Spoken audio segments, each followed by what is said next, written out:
She loves to groove. She loves a lot of things. All night. All night. Whoa, every night. Perfect. Today we do have some unfortunate news, though. Co-host Colin is dead. But Doc, sometimes dead is better. No, Twitter wanted this. Not too far. Okay, I'll flip the switch. He hashtag lives. I would like to now introduce to the world Zombie Colin. All right, so it's still just me and you and Zombie Colin, huh? Unfortunately. Yeah. Okay. Can you even do the news? News. I mean, it's better than last week, I guess. Weinstein. Oh, no. I don't like that at all. Weinstein bad. DC good. Doctor, what's that thing? Where Holy shit. what the hell is that? Oh, my God. Oh, jeez. Oh my God, what is coming out of the... Yes, Colin, you must go. Both of us can't leave. Hardy, you've given so much. Oh, just bring Archie to the world. Bring what I could never do. Yeah, I'm gonna go now. Oh my God, Doctor, what is this? What's going on? I don't know, but I don't want that thing back. No, there's already one here. Colin, jump. No. Live. Me live. Colin, this is Zombie Colin. Colin live. Get the fuck out of my seat. Okay.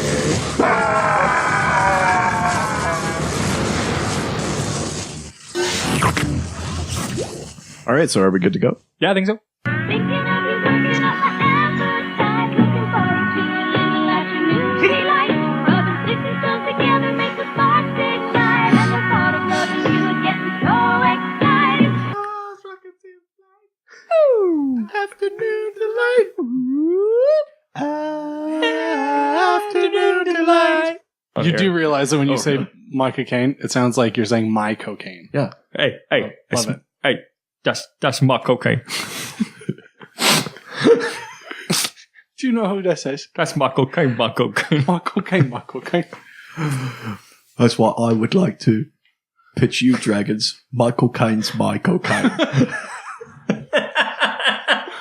My cocaine by Michael Caine. That's his Armani said. Yeah. Don't try that cocaine. That's not my cocaine.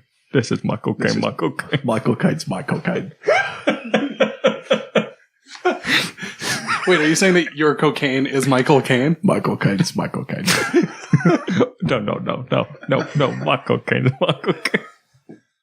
I never diss my own just to get recognition. So take a second, listen before you think this record is this, and then put yourself in my position. Just try to envision witnessing your mama popping prescription pills in the kitchen, bitching that someone's always going through a person she's missing. Proud of yourself? Vodka. I'm just drinking vodka. Just generic vodka. Not specific vodka. Vodka. Not specific vodka. Not specific vodka available to store you. Hey, it's Stan Lee. Fuck you, Jack Kirby. I took this beard oil and I poured it on your grave. Beans. These bees. These beans. Beans. Beans. This is my favorite one. Cats and boots and cats and beats and cats and boots and cats and beats and cats and boots and cats and boots and cats. I'm going to do this ad in front of you. You're going to do this ad in front of me. You can't run from it. Oh, puts the lotion in the basket. Oh my God. Buffalo Bill. Buffalo Buffalo Phil. Buffalo Phil Seymour Hoff. Hello, Lord Michaels. Here's my audition for SNL. Buffalo Phil Seymour. Who puts the lotion in the basket, or I'll fuck you so bad. Oh my God.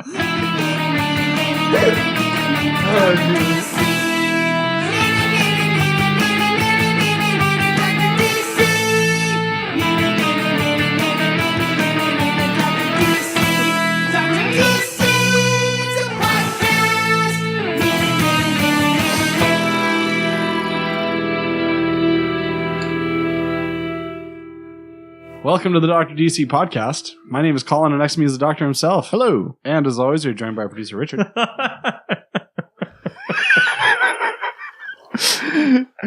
You like that one, eh? On behalf of Richard. Ahoy, hoy. Each week, we talk about the weird and wonderful world of DC while fielding questions from listeners like you. Oh, fuck. This is a podcast about one guy who knows far too much about DC Comics and one guy who's just really, really sarcastic. Who's who? While complaining incoherently about how little this all makes sense. Oh, no, wait, that's what I do. Well, I know stuff about things. While I stare endlessly into the void contemplating existence. While me brain go ouchie when Dr. Talkie Bigfoots. While I look upon our awesome audience at our first live recording. Yeah. We Thank you guys. Look at you guys. Woo, thank you. How neat is this?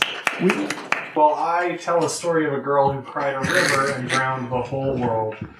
Because though she looks so sad in photographs, I absolutely love her when she smiles.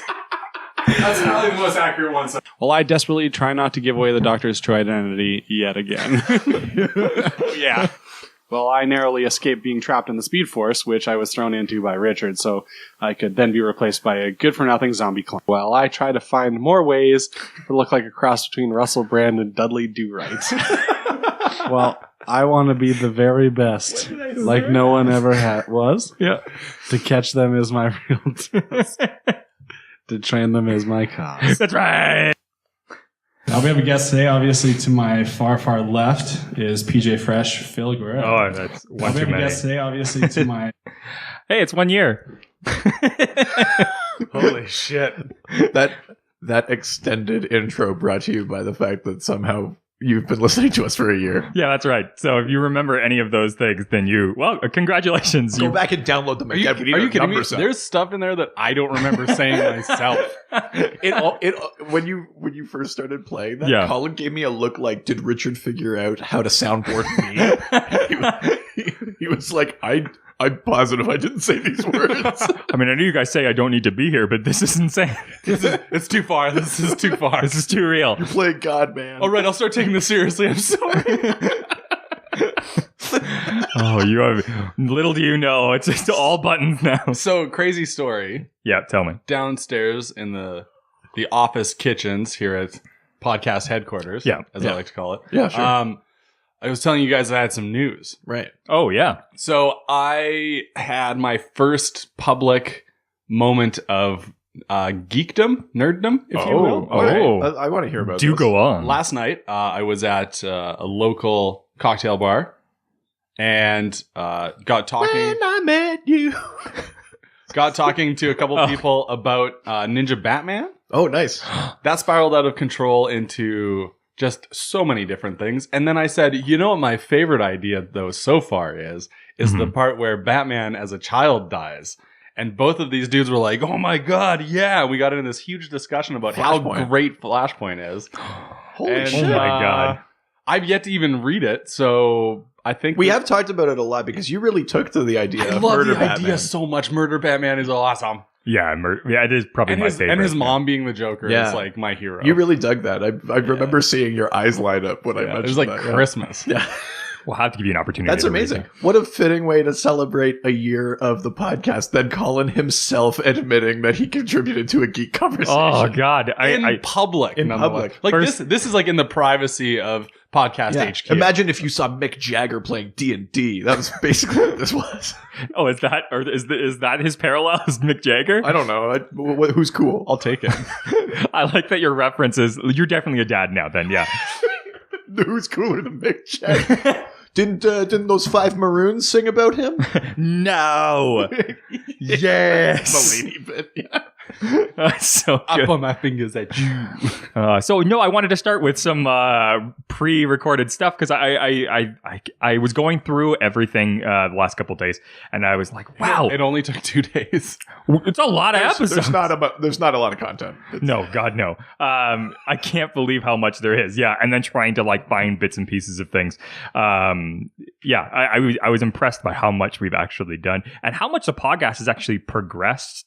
Like going through, when like one of the things we were complimented on, I think in the beginning, is that we had all these like this format and production and things like that, and I was like, it was terrible in the beginning. Like I was listening back, and I was like, one, it sounded like shit, and I was like, two, Of course, that's your primary.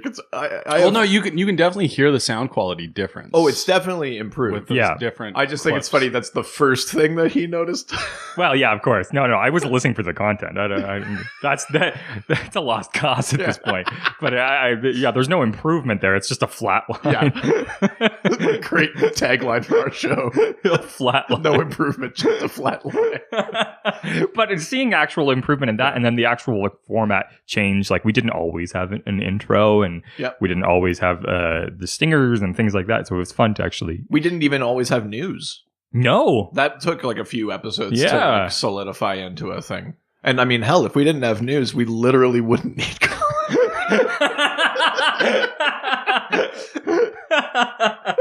That's what they said to Larry King too. And He's still got it. oh, does he? is that what you are? I don't know. He thought my references were bad. So this has been It's very. been a whole year. This is I can't believe the annual episode. This is our big like anniversary episode. We got some. It's different. We're not just going to do news and no, just normal questions. It's a special. We're going to go back through some other things. We're going to quiz Colin a little bit and Pop quiz. see, like what he's kind of retained or remembered. And we also asked you guys for personal questions about us. So we'll. Yeah, we didn't get any of the personal identification questions. Oh, but- thank that's goodness, good. because I promised we would answer 100% truthfully. Okay, so here's something crazy though. If you want to talk about people not asking overly personal identity questions, Sure. So occasionally I moonlight as a poor man at a brewery in the town that we. Oh, that's just my full-time job. that we do. A poor man. No, like I pour the beers into the. Poor And- man. A bartender, yeah. Poor man. Well, it's a brewery, so it's like there's not a whole lot of bartending. Anyways, long story short, I had a young lady approach me and tell me that she was excited to ask a very personal question for the podcast, and I had no idea Wait, who what? she was. Really? Yeah, it freaked me the hell out. I'm also curious about if that question got in. I hope so. I hope so too, but like at the same time, I know that she's listening. So please don't be offended that I didn't know who you were, but it really caught me off guard, and so I put on that like That's charming amazing. like shine smile that I have where I'm like, yeah, that's great. Thanks. It's weird that you haven't. You still can't recognize Reed's wife. You're at our house every week. I think by now. Oh, trust me, it was not your wife. Wow. Why did you say it like that? Jesus. All right. No, because I didn't have sex with her after. That's terrible. We were celebrating a beautiful thing that we made together. I was just talking about a beautiful thing we made You together. We are ruined it. Now now we go have to to the- celebrate. let's go to the next thing you worked really hard on. Oh yeah. Yeah, cue it up. All right. Well, now we're going to go to Colin's reading assignment ranking. Oh yeah. So, Colin, we've made you read a few different things. Yeah. As was pointed out by Stump Chunkman on Instagram, where I had to stand my ground because you bastards wouldn't stand up for me. I'll always take Stump's side He first. said I only read 3 books, and I was like, ahem, to Were you just clarify. pissed because we were mulling over replacing you with him? No, not at all. Okay, you didn't see that one? He's super Okay, cool. good, No, 'cause I I, was no, I saying- saw that. He's super cool, though. So I'm okay with that. That's a good replacement choice. Well, except for the fact that he knows so much. Yeah. So The show would good never luck be the teaching same. that guy anything. So I think I wrote the list of everything that Colin has read, but I thought I don't think you did, but maybe you did. I definitely did. I'm going to try and go through and remember it anyway. We gave you Ragman Volume 1, Number 1. That's my volume 1 number 1 for sure. Okay, well, just wait. I'm going to go through the list, and then I'd like you to rank them, like, top to bottom, basically. Like 1 out of 10, or like which one? No, is like, just in order. Oh, okay. I don't know that we did 10.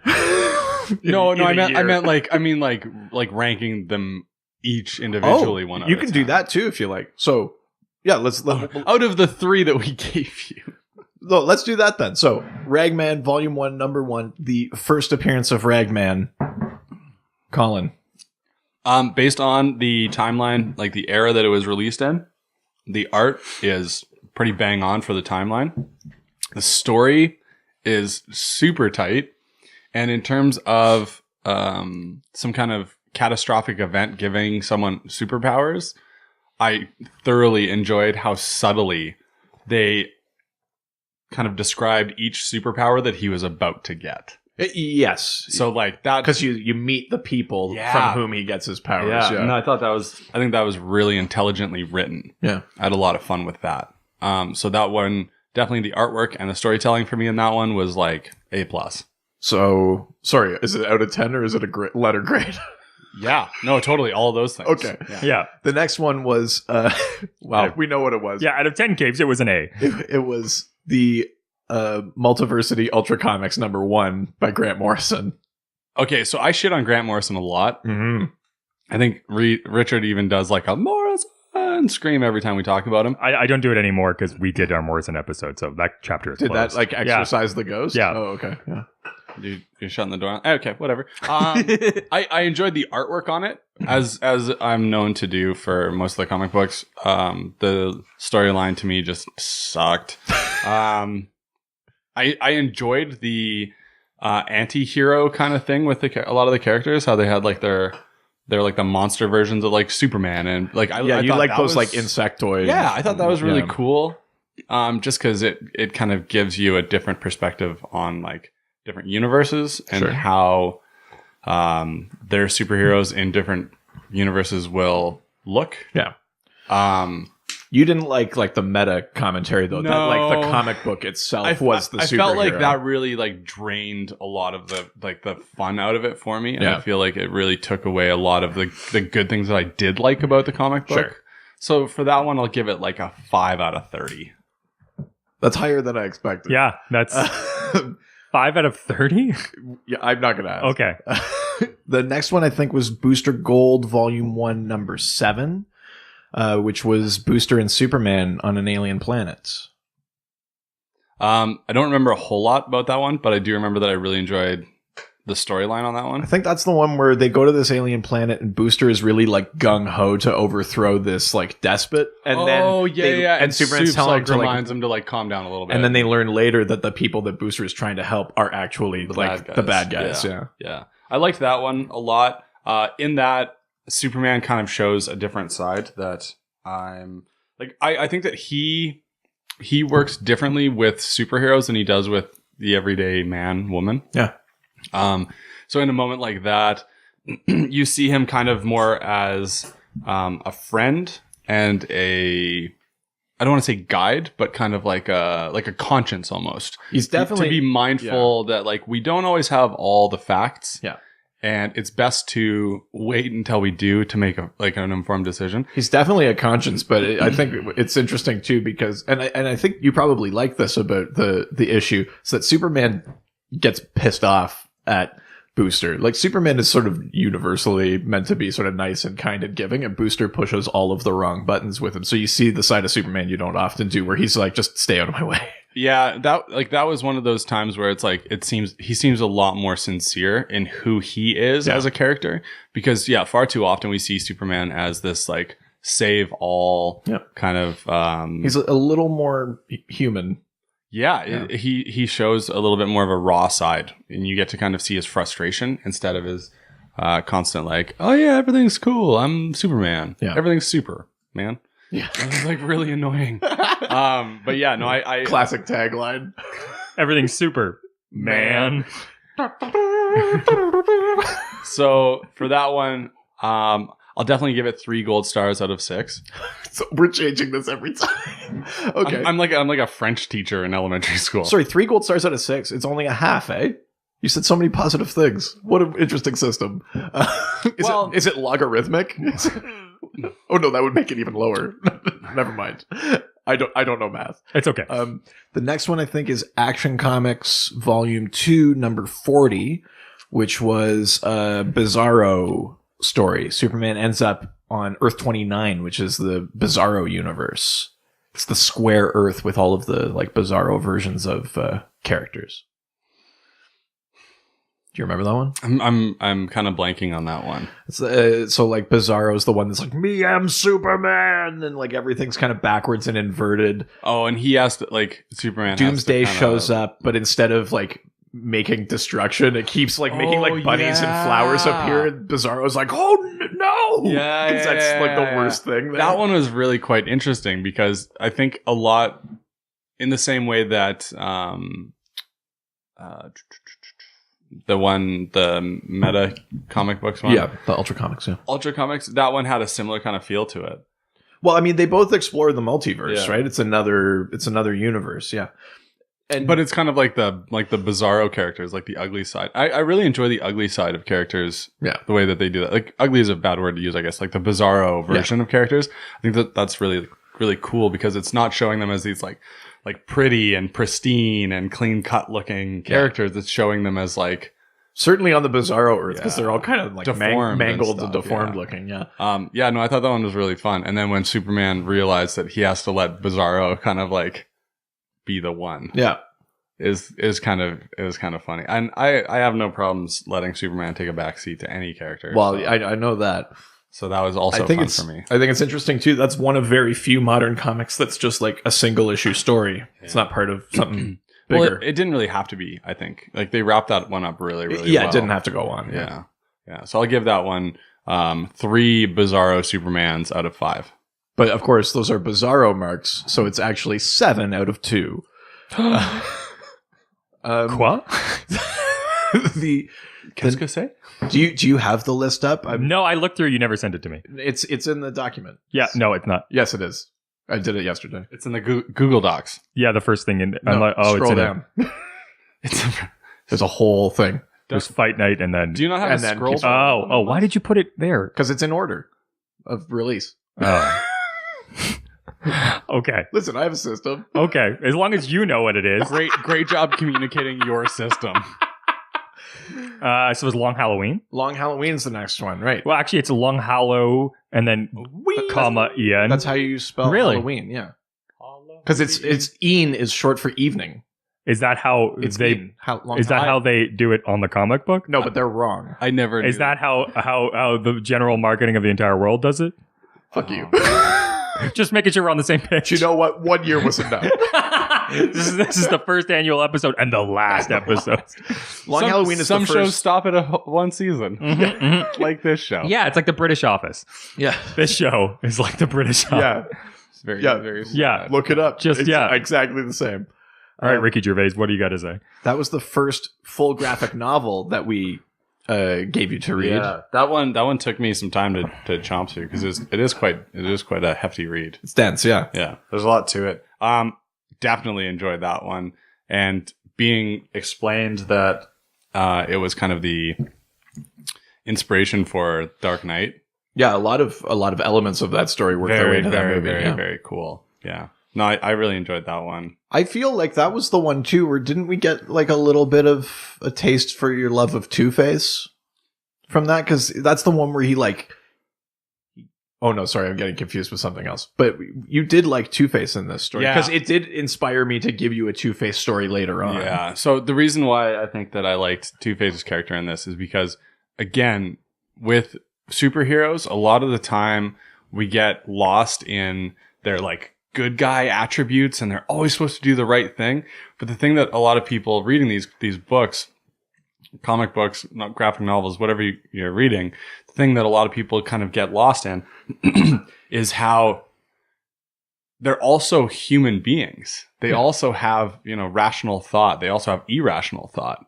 They have emotions. They have people they care about. And there's all these other elements to their projection as characters. Mm-hmm. And so, like a character like Two-Face who is trying to do the right thing and sees so many things going wrong in the way that everyone is doing the right thing and it's not getting the results that he's wanting. he has that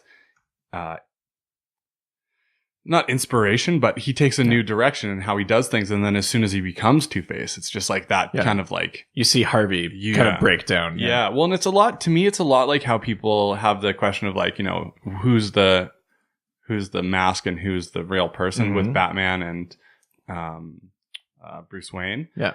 The same with Harvey Dent. It's like who's the mask and who's the person. Yeah. Because for him, deep down, Jim Carrey is both of them. Shut the fuck up. For him, Actually, he was the Riddler. It was Tommy Lee Jones. Yeah, but he's also the mask. he was also That's Jack Hughes. no. Jack Hughes is a hockey player. yeah. So That's Always Jacques Hughes. That's always what I mean. Jack Hughes. Okay. No, Monsieur Eaton. With a hockey sweater. silent H. Yeah. Yeah. Okay. Okay. Okay. No. So. Fuck. What was I saying? Just you're talking about Two-Face. Sucks when people derail what you're trying to say. I know. We finally get to an episode with Colin. So sincere, so much effort. This is why I'm a sarcastic dick all the time. I know. Oh, that's the reason why. We brought this on ourselves. So, what's your ranking for Long Halloween? It's very long. Out of? Could have been shorter. Okay. Okay. We also have The Spectre. Right. The Spectre. The Spectre, Volume 4, Number 5. This was the Two-Face story that I gave you because I was inspired from Long Halloween. From that Two-Face son of a bitch. So it's Hal Jordan as the Spectre tries to separate Two-Face and Harvey Dent.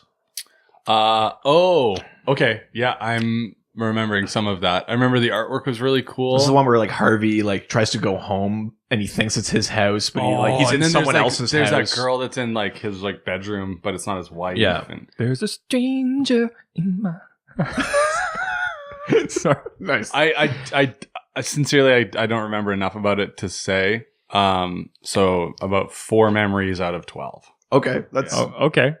Yeah. Because I remember the cover. right. I remember those like really sunken eyes, the eyes, and the of hood, course. and the Always hood. the eyes. Yeah. And I remember the scene where he's like in that girl's room and she's like Who the fuck are you? flips the shit out. Yeah. Hello?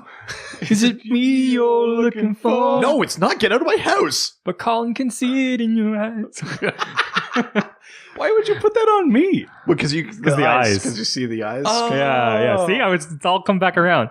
This is the sort of nuanced storytelling you get when you listen to the Dr. DC. It's all coming back to me now. Meatloaf, great song. Celine did that too. Well, didn't but it was she? written by Jim Steinman for Meatloaf, but they had a falling out, so he gave the song to Celine Dion. And then Why? And then in 2006, Meatloaf got the song back. What the fuck? Why do you know that? 'Cause I'm a huge Meatloaf He's fan. Canadian. Because no one knows more about Meatloaf than I do. I could be the Mr. Meatloaf podcast. What's your recipe, bro? Yeah, what's the real question? Do you do beef with pork? Or pork with beef? The trick is it's 2/3 mustard, 1/3 ketchup. That's just insane. What is the How much shredded chicken are you There's one putting in more. what was the most recent one? Oh my god, I don't remember. Action Comics Volume 1. Oh my, yeah. Yeah. Oh yeah, the smorgasbord of Action Superman Comics shit. Volume 1, number 1000, that was full of different Superman Yeah. stories. I know you had different feelings about different ones. There were some you liked and some you didn't. But if you had to give sort of like an overall, if someone picked up that book and was getting an impression of 80 years worth of Superman, how do you feel about that? I would say skip ahead to the comic that is illustrated on the cover. That one to me is the most pivotal one in that whole issue. And Which one? You're talking about the one with the 1940s one where the guy crashes his car. Oh yeah, the one that and- is yeah. from like the Yeah, cover of yeah, the original yeah. Action Comics. Yeah. That one to me is like pivotal Superman comic. Just being a dickhead in the street, fucking up a guy's day. Not quite the lesson I took from that story. Okay, so if you had to give a ranking for Action Comics, all of those Volume stories, 1, some of them number being very 1000. good that you enjoyed. Yeah, I think there was a couple in there that I really liked. Yeah, the Lex Luthor one. Yeah, that one was good. I was going to say 1 out of 1,000.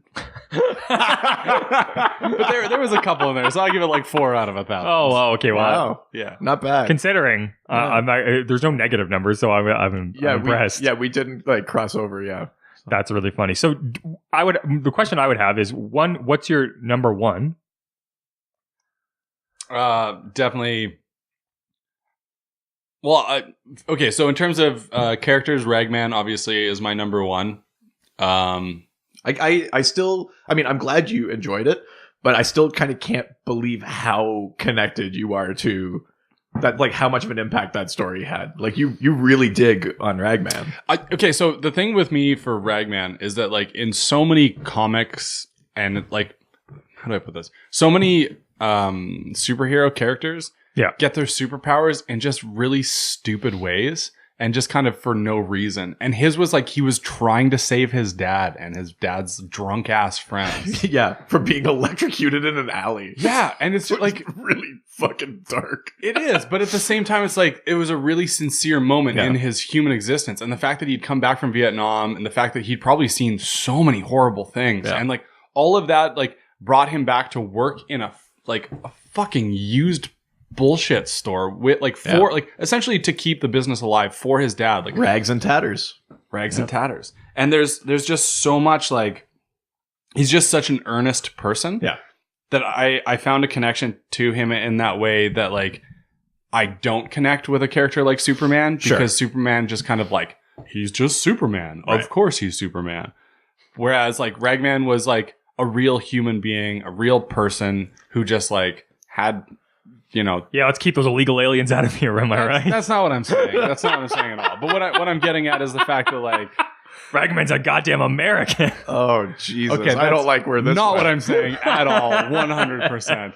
But what I'm saying is that like for characters like Superman and other characters like that, it is harder for me to make a connection to them because they do have that kind of like, you know, bullshit Boy Scouts of America vibe, and it's just like I just don't buy it. And if I can't buy into the background, I can't buy into the story, then it kind of just all goes out the window for me. Well, that being said, what's your least favorite then? Comic book? Do we have to ask? Yeah, is it actually is it what we think? Is it what we think? No. I was going to say it's got to be Ultra Comics, right? That has to be the one that you hated the most. I don't. He still gave Superman. Well, I don't know. I've listened to that ranking system. I can't figure it out. He gave Superman 4 out of 1,000. What do you mean great. you can't figure it out? What do you mean it's not coherent enough for you? I don't know. Do the math, Richard. I don't know math. It was crystal clear and completely consistent. Are we right? Is it Ultra Comics? Is the one you hated the most? It was Ultra Comics. Yeah. It's not that I hated it the most. It's just I just don't like it. Yeah. I just don't. Like that comic book had the potential to just like really be awesome, and then they just at the very end were like, "Oh, but it's just a comic book." And they laugh running down the street like some jackass kid in your neighborhood who just takes the ball home. Again, it's like it's funny because he's reading the same thing, but it's like he takes the exact opposite lesson from it because like, I read that and they're saying it's not just a comic book. This is literally infecting the universe. like but it's he's in real like, life. No, it's just a comic book. Kind of like the Christian Bible. All right, let's carry on. Okay, here. Okay, hold on. Besides Ragman, what is there any of these other comics that you would recommend to someone to read? Oh, Longest Halloween for sure. Yeah, I would. And okay, don't take this as like me taking a stab at it, but this is the kind of book that is great to have on the back of your toilet for when you're just like, you know, you're gonna have a bit of a shit, and you're just like, I could read a few pages of this. I'm gonna go take a long Halloween if you know what I mean. It's called the Log Halloween. Dropped a Jeff Loeb in there. Woohoo! That was a Tim Sale if I ever saw one. Oh my God! They're having a fire sale. Oh, that's awesome. Well, so throughout this entire year, I feel like you've learned some things, obviously based on the first conversation that we had already today. Self-confessed, and it got into a public geek conversation about things that we've talked about. So it seems like some of it's entered your brain, whether I think probably against your will, but that's fine. I have to do a timeout. Yeah, I can't take full credit for having had that conversation. My partner, who works behind the bar at the cocktail bar, that's my favorite place in town. Pointed out to these gentlemen that I did a podcast, And they were like, "Oh, cool! What kind of podcast?" And I was like, "It's comic books." And they're like, "Oh, that's You said awesome." it like it wasn't cool. And Yeah, they were like, fuck. and they're like, "That's awesome!" Like, I said it as though I was like, "Well, like, oh, you're in a band. What band are you in?" And I was like, the Rolling Stones. we just play covers. It's not. Yeah, I'm in the Rolling Stones. We just mostly do covers. And they were like, "You're in the Rolling Stones. It's amazing." And I was like, "Yeah, it's okay." And then we got talking about. They were like, "Oh, what kind of comic books? Like DC?" And they asked actually. They're like, "What happens when Marvel gets brought up?" And I was like, "Anyways." It's about right, yeah. That's outside of my wheelhouse, man. I don't know. Yeah. So yeah, we might have a couple new listeners. Oh, sweet. That's awesome. So you're welcome. My marketing plan worked. To get 2 new listeners. How many more did you bring in yesterday? Fuck you. Oh, wow. How about you? I mean, it's my name on the podcast. 2, I think. Oh, okay. It's not your name on That's the podcast. my name. That's my Christian name. God damn it, Sorry, Doctor totally cut Richard. DC. So that being said, I think it's time for Colin to put on the lab coat Ah, shit. for the DC Comics Quickfire Challenge. No. Before we do that, do you want to get coffee? Yeah. Oh, yeah. Totally. 100%. Okay. Yeah. All right, Colin, are you ready for the DC Comics Quickfire Challenge? Farts. Okay. Let's do it. So we're gonna fire off some questions and see how many of these you can get right. Okay. Or not even get right, but Just show me the cheat sheet. Let's do this. It's just a question. I'm ready. Give me the answers. Yeah. Let's Jeopardy this thing. What is? No. You ready? No. How did Ragman get his powers? Electrocution. Sure. Which villain wanted to destroy Krypton? All of them. I mean, several of them, but let's say most recently in a thing you've read, which villain wanted to destroy Krypton? The bald one. Luthor? Yeah. No, Krypton's already destroyed by the time he's on the scene. Okay. I don't know. He's the guy that stabbed Superman through the chest of that story you read. His name is... Colin Close. Yeah. Yeah, Colin Close, a.k.a. Rogolzar. Okay. Next question. Which writer created the multiverse? No. Morrison has like run with it. He's the one that sort of like made it what it is now. But the multiverse first came on the scene, Flash 123 by Gardner Fox. Yeah. Right. Good one. Okay. Where did Harley Quinn first appear? In your dreams. Not No, that's where it continuously appears. Oh, okay. Pass. Okay.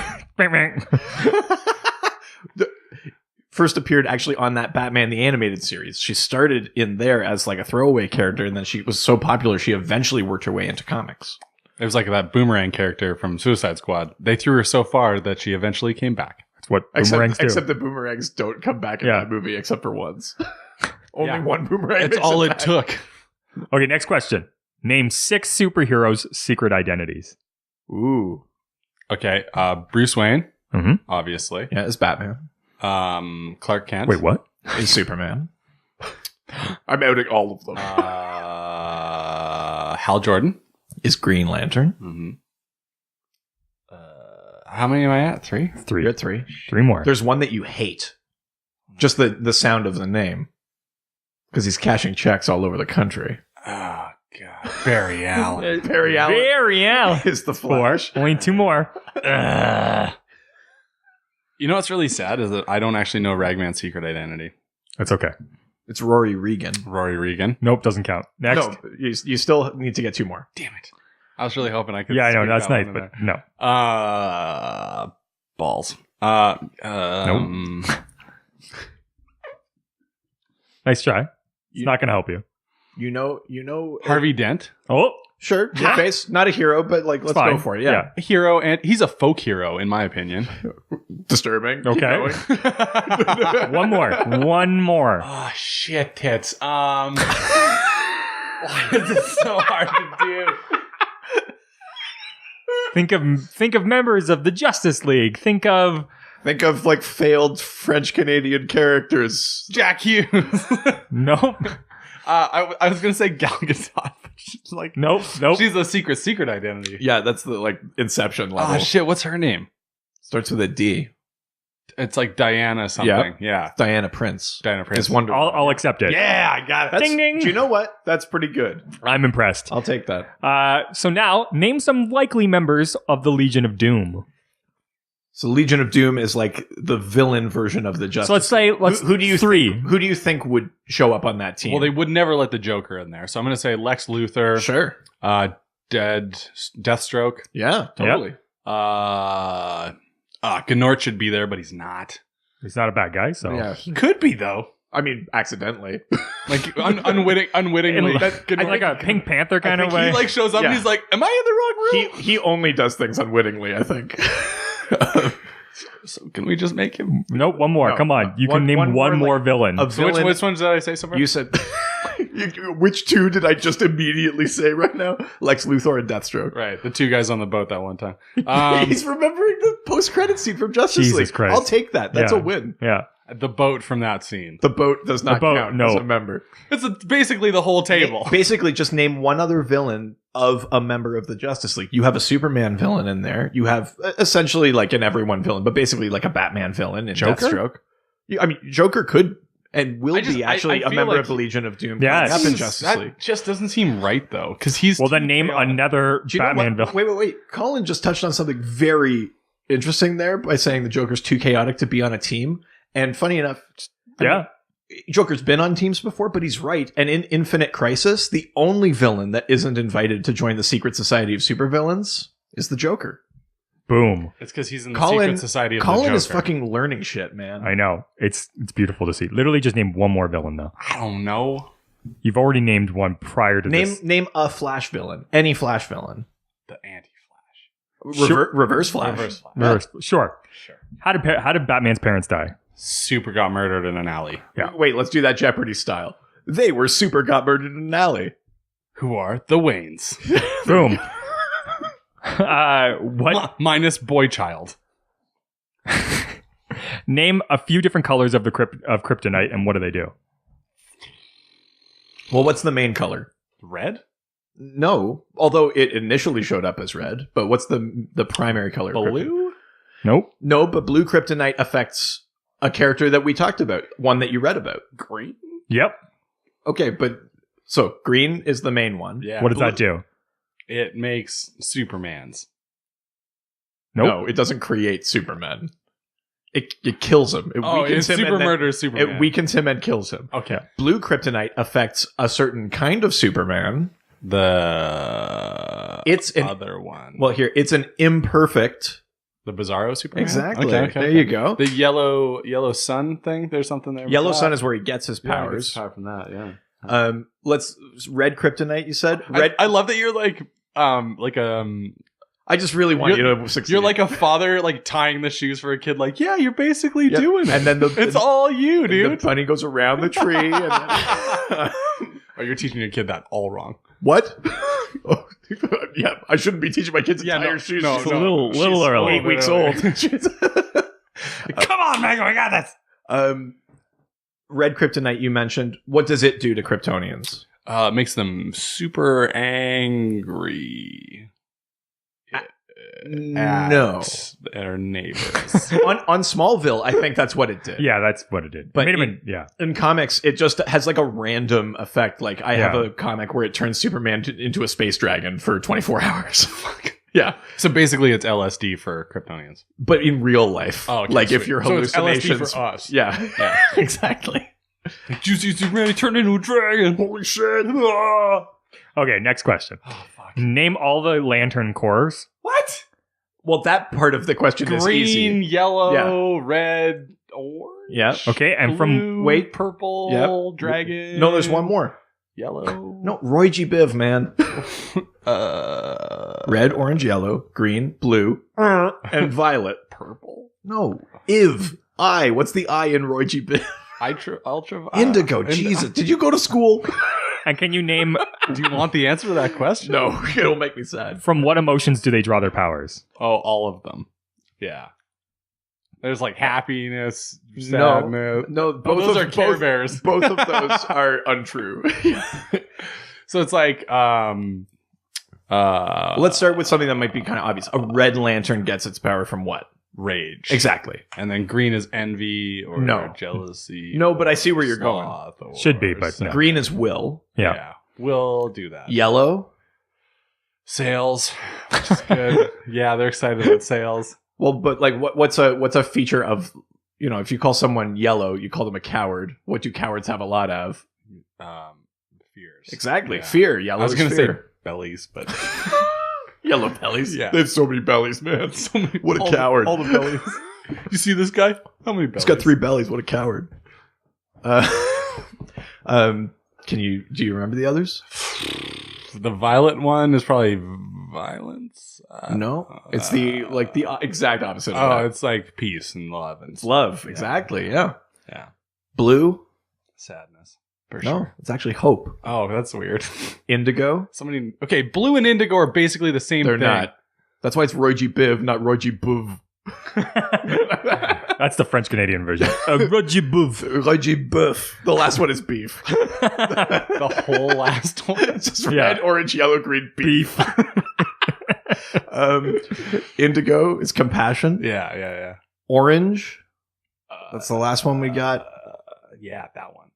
It's greed. Yeah, greed. For sure. All right. He got a few of them. I'll give him take that. I'll give him a half point. Yeah, partial credit. Name 5 female superheroes. So, can I put villains in there too? Sure. Sure. Okay. So, Wonder Woman, Yep. Catwoman, Yes. Poison Ivy, Yes. So just villains. Okay. Oh wait, no, And Wonder Wonder Woman. Yeah. And Catwoman. Batgirl. Yeah. I want to have like a good one for the last one. Oh, Harley Quinn. Sure. She's a good one. Yeah. I mean, Bat family heavy, but I will take it. Bat off, dude.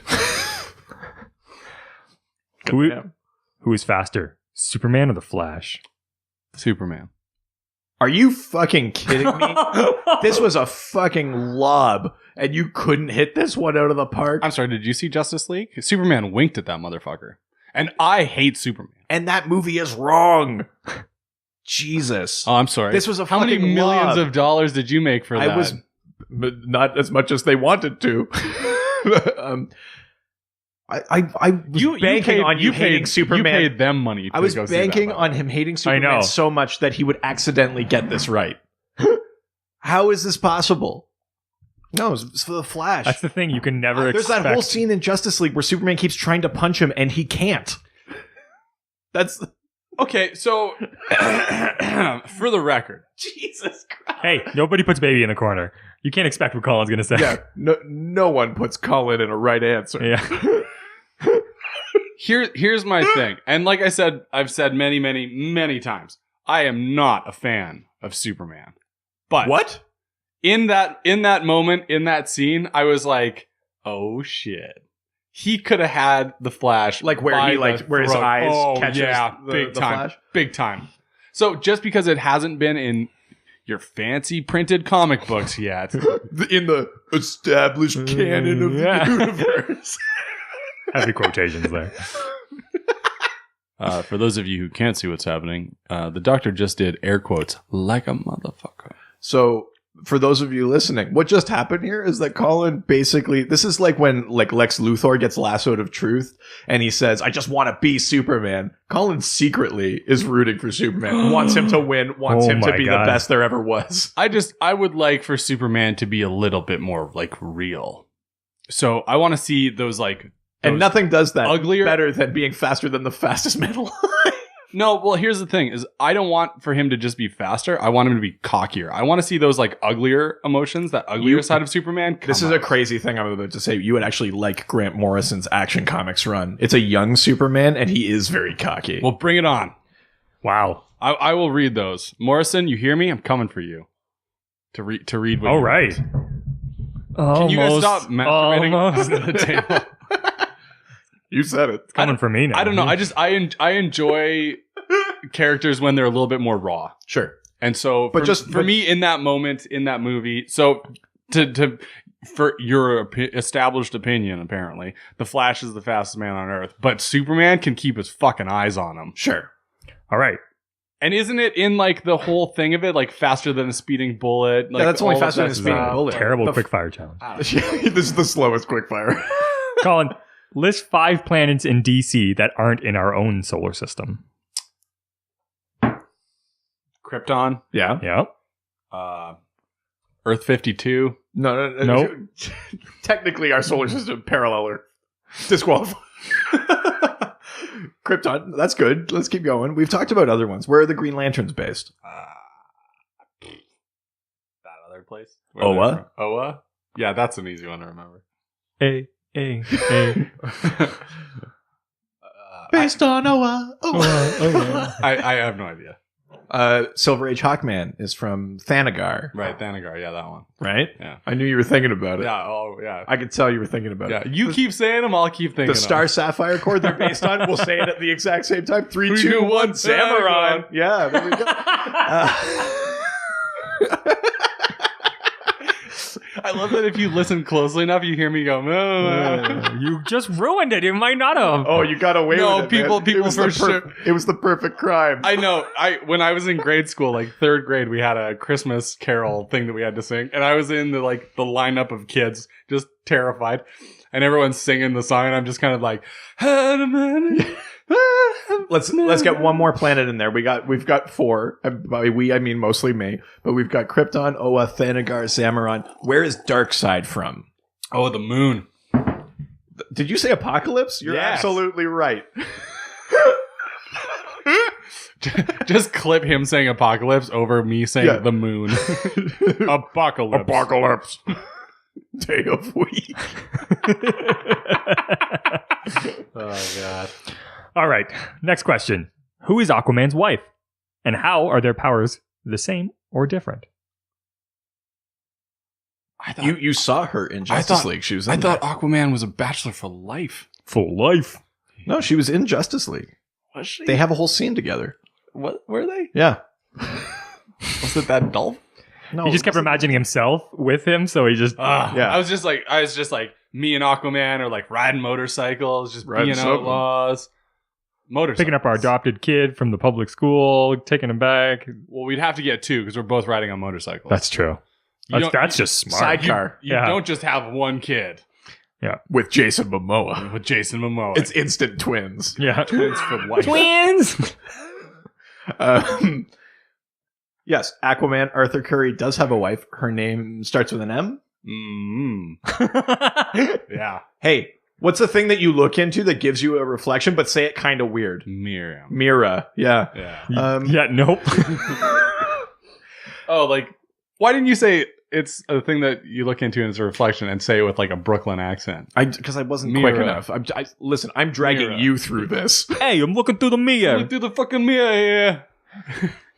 This is a tangent, but there's a kid's book that I read to my daughter, and all of the characters are from New York. Do you read it in an accent? Yeah, all of the characters are from New York, but I can only do a couple of different accents, and one of them is Charles Bronson. Is it called, hey, I'm fucking walking here? No, it's called the pout fish. I'm a pout fish with a pout face. So I spread the dreary wearies all over the place.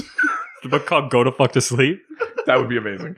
No, that's a real... That's That is a book, no, yeah. I know, yeah. Aquaman and Mira. What are Aquaman's powers? Let's start with that. What he can he like, do? He can like talk to fish. Yep. And Having like, questions? and can like hang out in the water a lot. Yeah. Also can hang out on the land a bit. Yep. That's a He can, weird like- way of saying he can breathe underwater. He can yeah, sure. fly and like throw the He trident can't thing. fly, but he can. No. Sure. He's a good fighter. Yeah. Yeah. Mira. Surprisingly, can do a double jump, though. If you Just button, hit A twice. if yeah. you button yeah. mash like a boss, yeah, he Yeah, double yeah. jumps. Mira. What are her powers? Just like wicked good looking. Again, not a power. Oh, mira! Very she helps everyone be more reflective on their lives. Because it's... Aquaman can't actually Get it? Because control- she's a Mira. Aquaman can like sort of influence things that live in the water. Mira Dog. can actually control water itself. Dog. Okay, She's let's... aquakinetic. Let's move on. Let's move on. Mira. Jesus Christ. She helps. I people be regret bringing that reflective. up. Who are the original 7 members of the Justice League? Oh, come on. You know this. And if you can't do the comic book one, I know you watched the Secret Origins episode of the Justice League cartoon, and I will accept that. Yeah. Batman, Superman, Wonder Woman, Aquaman. Aquaman? In the comic, yeah. Aquaman. Really putting yourself in a real pickle here. Yeah. Okay. A real pickle jar. Flash? Yep. 2 more. Did I say Superman? Yep. Yep. You can use the movie to get one more. Why are you guys both looking? Stop taking your clothes off, there's another one in the movie. Is this a helpful hint? Yes. Because there's only 6 characters in the movie. There's another one in the movie. Oh, the cyborg. Yeah. Yeah. So now we're on to like this team plus 1 makes the new 52 original 7 members. Holy shit. You have one more to get, and it's a major one. I think you can do it. Hawkman. No. But I'm glad that you named Hawkman. He would have been super helpful. Think of like a major. Imagine Hawkman and Aquaman. That'd be Hawkman. We've done this already. Let's think of the greatest team of all time. Yeah. Let's think of a major color that's maybe missing made from the artwork. Green Lantern. Green Lantern. There we go. New 52, original 7. Nailed it. Basically did it without any help at all. That was pretty good. I'll take that. Here's an interesting one. You see, you're either gonna desperately fail or really, really triumph on this one. Okay. True for all of these. No, because a lot of them he's tripped kind of through them. I like to call it calculated falling. Yeah, it's falling with style. Are you trying to quote Toy Story and failing? I'm drunk as fuck. Name the Robins. Their actual names. Grayson? Yeah. Grayson? Yep. Yep, Dick Grayson. One that died.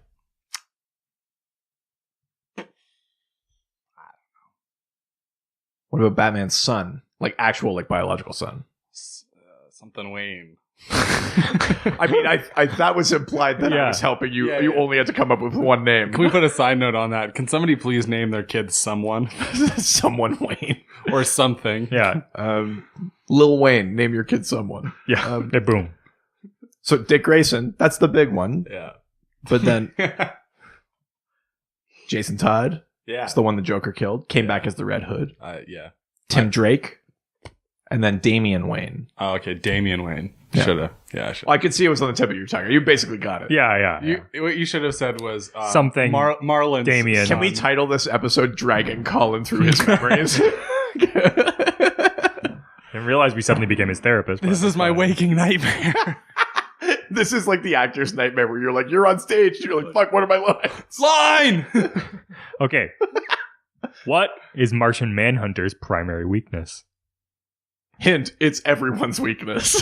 Fire? Yes. Boom. I was going to say bullets to the face, but fire was my second guess. I can't believe that. That was amazing. I gave it to him. Hope is rekindled. Yes. In the fire.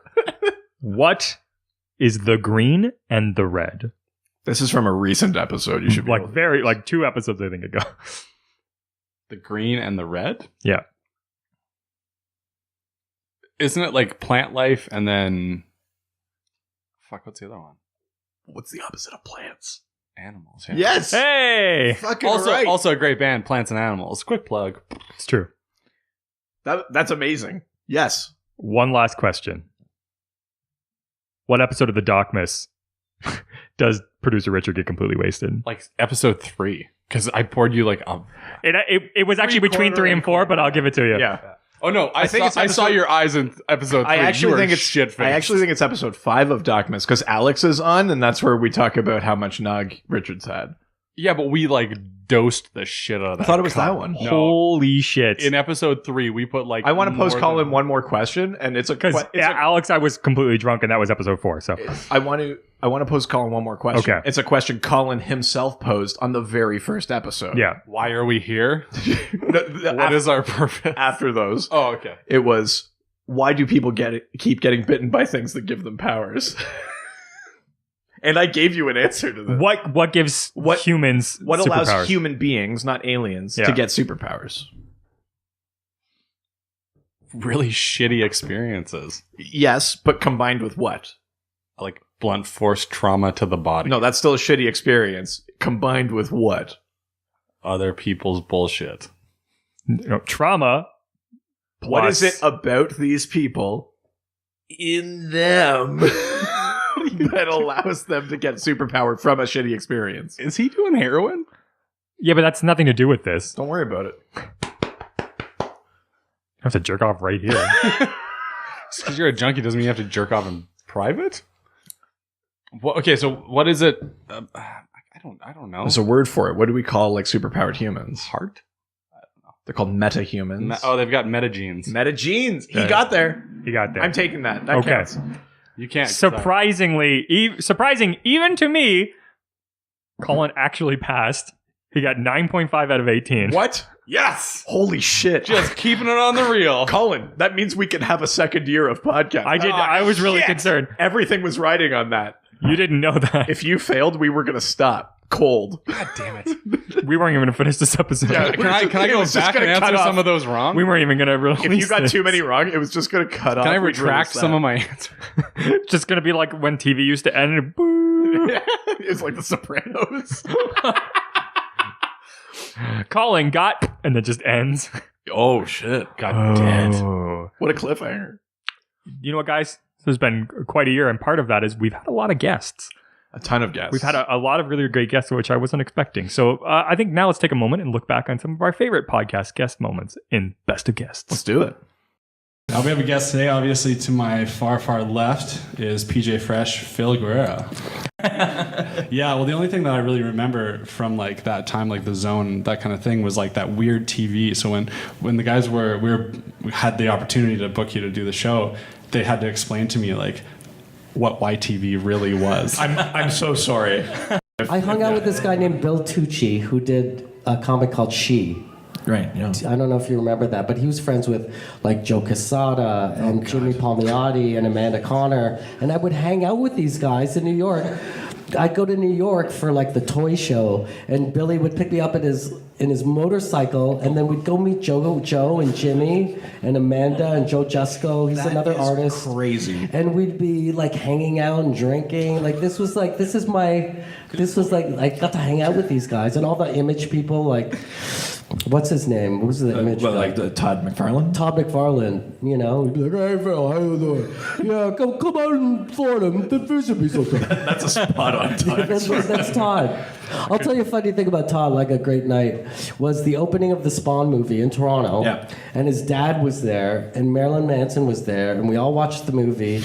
And at the after party, That crew? Todd's father, was like, he was in a Todd tux father? earlier in the night for the movie. Right. By the after party, the tux was like off, the shirt was unbuttoned, like down to his belly button, and he's like, "Hey Phil, have you met Marilyn?" He's all drunk, and it's like, it was amazing. He's just partying it like it's the late 80s. Yeah. I want a full hour and a half movie on the Japanese samurai guy from the Super Friends that has tornado legs. Oh my God, yes. Do you remember him? Yes. Yeah, that. I don't know what that means, but it all sounds I'm exciting. telling you. I don't even know what his superpowers was. I just remember Tornado a legs character weren't in good Super enough? Friends that was a Japanese guy, and he had tornado legs. Wow. Does that make sense? I was not expecting that at all. Yeah. That's amazing. That's a perfect answer, I think. Yeah, Mr. Miyagi tornado legs. I'd like to see. That's the fastest like wipe on, wipe off I've ever. We have a guest tonight, Oh my god! and he just showed up. And his name is Chad Smith. I skipped Suicide Squad. Right. Like everyone else. That's Yeah, well, probably fine. Jealous. the thing. Did you watch it? Yeah. We know he did because the last time I brought up Suicide Squad, there's like a full 30 seconds of him making the fart noise in the background. I don't know if That's the one. Yeah. So yeah, I found that like I make a lot of trailers now as a director, and the trailer for Suicide Squad was too good. When I saw it really good. Like, Oh, so you got suspicious. Like they were trying to make out for something. well, like Man of Steel, the first like Zack Snyder Superman movie. Great trailer. When I saw the trailer, I was just like, oh my god! Like he's got a beard, he's on fire, he's like saving an oil rig, he's like running through someone's backyard stealing a flannel shirt. I was just like, what is going on? The whole movie must be like that. Yeah. And then I was kind of disappointed. And so when the Suicide Squad trailer came out, I was like, they paid someone like just as much money to make that trailer as they did to make the movie because the movie's now that good. So like, I had actually, I this is possibly unverified, but I had read an article that basically said that they sort of handed the final edit of the film over to the same they did firm they did a cut. that did the trailer because the trailer, the response was so positive. They were like, "You guys should just cut the movie." But they're like a marketing company or something. I mean, this could be totally unverified. No, that is true. They did give them a cut, and they did it, and then they didn't use it. So I'm curious. So that's not what the actual. I wonder what that movie would look like. yeah. Oh, sorry. I thought that's why the movie is so poorly cut. Oh, I don't think they used that version. I'm pretty sure that they saw it and then didn't use it, but they did give them a crack at it. Well, now I'm kind of curious. They probably gave Jared Leto way too much screen time. Yeah. Really? There was already so little. It seems like the movie has like the inverse of a cult following. Like, you know, they say like a cult following happens when like the marketing message is wrong. Like a film or a TV show gets marketed incorrectly. People have the wrong assumption about it, and it kind of doesn't do that well. And then it takes a little bit of time before people discover it. And they realize that it actually has like a lot of merit. They find it on its own terms. Yeah. Exactly. And it seemed like Suicide Squad was the other way around. It's like the marketing was so good, everybody jumped in and they was like, ooh. Right. That reminds me of actually going back again. The TV show is Supernatural. I remember the original advertising for it was hot guys, hot show. Really? That was the CW's advertising for it. That's very CW. And so I didn't watch it. I didn't watch it for like, I don't know, like 20 years because like it's still going on somehow. That math checks out. No, it's in its 13th season. It is. Right now. They're going to one more. And the only reason I know this is because a friend of mine who is actually from White Horse. Is that in quotation? No, a girl I went to school with, her name's Kara Alaric. She does hair and makeup for the show this season. What? She is so stoked on it. It's so cool to talk That's pretty cool. what's going on. That's really, really cool. But yes, that was the same thing where it was just, and so I didn't watch it forever. It was really good. This was like definitely the reverse. But now that makes me actually really, really scared for the new Stranger Things season because they've got fucking Thriller as the soundtrack for the trailer. That's a lot of money to spend on a trailer. That's that's gotta be like $1 million just for that song. It would be only more expensive if it was a Thriller Beatles mashup. Or something like that, God. Exactly. Ooh. No, hold on. Not even a mashup, just playing over each other. Just like a wall of sound. All the Beatles catalog. Who does? Paul McCartney. He got them all back? Yeah, he got it all back. What? From Michael Jackson? After the estate, he got it all back. Oh. So maybe are they cheaper now? Maybe. Probably not. Yeah, she'll lick your feet. Sorry, my dog's in the room. I should probably clarify. Okay, so at any rate, I'm sure Suicide Squad is going to come up. So I am a little bit looking forward to that. But yeah, let's get into the questions. We'll sort of dive into these movies, and I'm sure we'll all have varying degrees of opinions on them. Ranging from that to rave review. Welcome to the Dr. DC podcast. My name is Colin, and next to me is the doctor's wife herself. Hey there. We got an email from Dave Rossi. I've long wanted to pitch this idea to DC execs, and since they're always listening to your show, if a glitch in the timeline resulted in Martha and Thomas Wayne never being murdered, eliminating Batman, and dooming the future, which hero would you rely on most to repair it by sending them back in time to murder the Waynes? Merry Christmas. I know. I would have, like, Deathstroke would have been perfect if it was a villain. Superhero. Funny enough, the Atom. The Atom? I would love to. You think the Atom could kill them? I think that the Atom could for a few reasons. First of all, the Atom, could do it in front of Bruce without really being seen. So it could. So just like the convenience of his power. Yeah. Right. Okay. And so it could come off as like a shadow or whatever.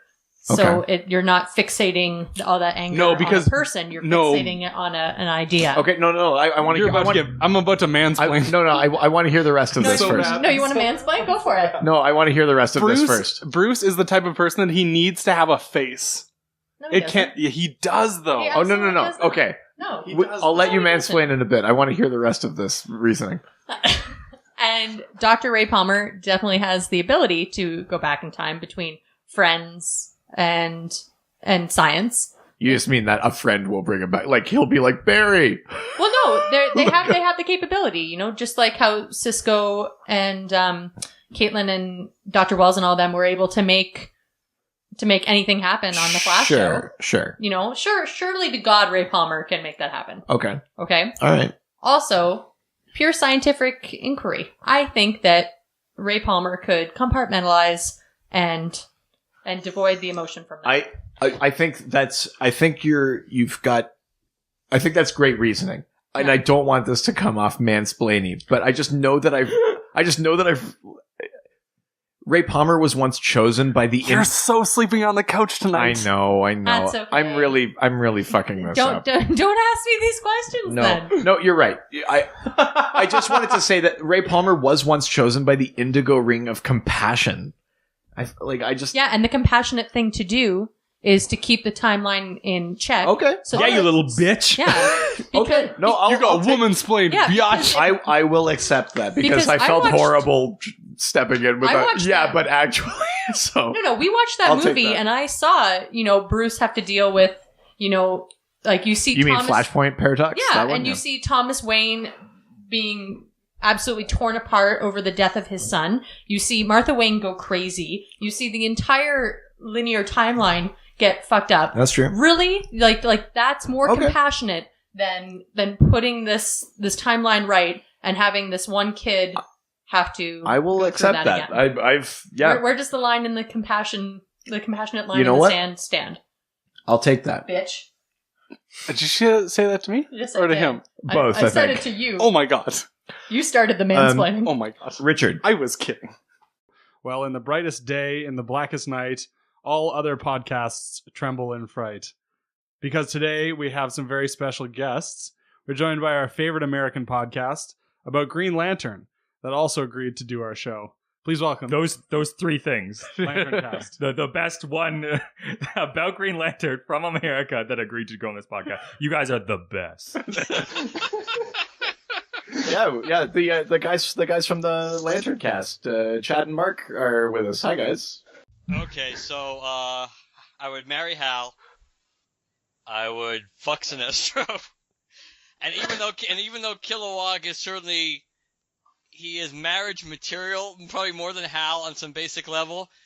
There is a certain anatomical incompatibility that probably exists with Kilowog. So you're gonna have to be stocking up on lube on the quart and doing a lot of prayers, probably. Well, yeah, but here's the question: if the game is marry, fuck, kill, is the implication that your marriage is sexless? Because you. I guess you could make that. Case. I think it's just obviously just more of an inherent connection between the two. Yeah, there's more than just fucking, fair. pretty much. I guess is the point. Yeah. But since marrying and fucking, you assume it's a novel idea, but you assume both involve sex at some point. That unfortunately, as much as Kilowog's a nice guy, I think I'm gonna have to leave him out for that reason. Well, that's I think that's a very reasonable approach to that. Yeah, I kind of wish I had thought of that. Now I'm trapped in this marriage, and I'm. I mean, I guess if Kilowog was the bottom, I guess maybe it really wouldn't matter all that much. But if it wasn't, are you willing to roll the dice and take that chance? Well, and if you want to be a loving partner, you have to give as good as you get. Yeah. That presents challenges. Bottoming this whole time. Should we move on to a less that kind of question? Your answers are the same, Chad, just without the colorful explanation. So Josh Gill says, favorite, least favorite non-lantern to wield a ring. Who do you want to see wield a ring? Any or all spectrums that hasn't yet? Not always, but it's actually been inspired by something. Was it Richard? I think Richard, you said this. The idea of Adam Strange working with the Green Lantern Corps. Because he's got that 60s space vibe. He's got the little ray gun. I don't think I'd make him a permanent member. But I see a really cool 6-issue mini where Adam and I think Hal's got too much exposure, so somebody else. Adam and one of the other Green Lantern Corps members teams up and does something. I really personally have no interest in Ran, so I don't want to see it take place there. Maybe like an issue or two, but like I think it'd be really cool to see that, especially considering where, you know, the Hal Jordan version of Green Lantern was created. He's, you know, a Daredevil test pilot. So the idea, and they sort of introduced the whole space race sort of stuff in there too. So the idea of those two concepts meeting up in a more classic rendition of both of them would be awesome. Yeah. This week Over we my have head. a guest. We do. We do. Welcome, Lindsey Tiny Johnson, to the show. It's Lindsey Tyne? Oh. Did you just say tiny because she's small? I always pronounce it tiny. I always do. Brenda asks, is the genre still in existence? If not, when did it get phased out and why? Oh, here's a good topic of conversation, I do believe. So, yes, they don't typically exist in the same sense that they used to. There are lots of comics that delve into romance and relationships, but they're not as terribly patriarchal as these, which is a good thing. They did get phased out because in the 70s, there was a big sexual revolution where women were like, these are very tame. Like, these do not thrill me as much as they should. Right. Why are they so oppressive in terms of sex and in terms of, like, actual real-life relationships? If you read the comics, some of them are based on true stories, but they're so dramatized and glorified and romanced in the ways that aren't realistic at all. So they did get phased out because women got smarter, hopefully, or just more They spoke expressive up in what they want. Yeah. Well, I read too that part of it was that because the comics code wasn't gone, they couldn't keep up. Like the writers couldn't do those things that they were asking for. So then it just kind of went by the wayside. Now, but you said they don't exist like that anymore. So what does exist? What does exist is, well, I mean, again, like in superhero comics, they've always had romance as well. Yeah. Like Batman has always had whoever. Yeah. Lois Lane. Well, there've been a couple. Yeah, Batman's had Catwoman, Talia al Ghul, Poison Ivy on occasion. Yeah. So he's a real playboy, that one. He is. That's true. He's got all that money. I would just like to point out that Lego Batman is my favorite version of Batman. Yes. He's the dopest motherfucker there is. Yeah, without a doubt. And he's gotten with Lego Catwoman, Lego Talia al Ghul, sometimes Lego Poison Ivy. No parents. What a good movie. That's great. Yeah, no, that is my favorite. It's one of my favorite movies. It's an amazing movie, without a doubt. Michael Cera as Robin is amazing. Okay, so sorry. Yes, even in superhero comics, they had romance. They've sort of just like digressed from, regular romance, and it's romance is just more mainstream in a lot of comics in general. But there's like a lot of great graphic novels and comics that dive into actual real life relationships and not just this glamorized version of romance that we see in these comics.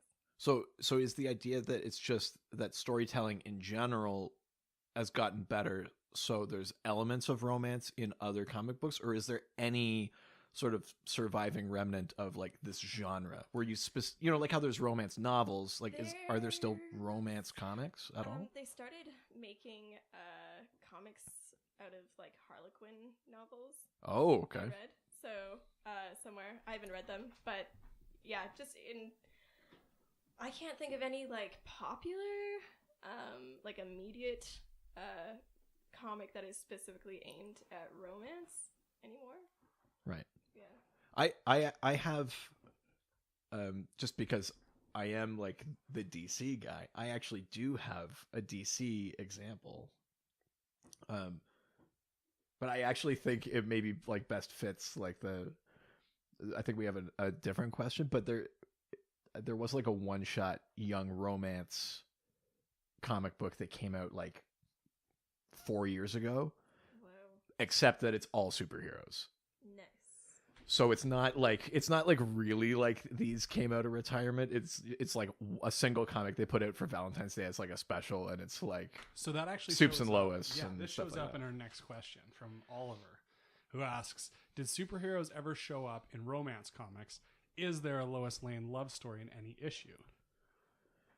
So I mean, the one that I just mentioned, yes, obviously, it's a very specific special that came out, and it was all about the relationships in the New 52. Oh, sorry, it's not Supes and Lois because it's the New 52. It's Superman and Wonder Woman. Oh, do tell. So there's that one. There's one about like the night that Catwoman fell for Batman. There's one about Arthur and Mira, like Aquaman and Mira, because she doesn't have a superhero name. So that one is just like it only came back like in name, and they are written kind of romancy, but it's just like a special. They just did it as like a one-off.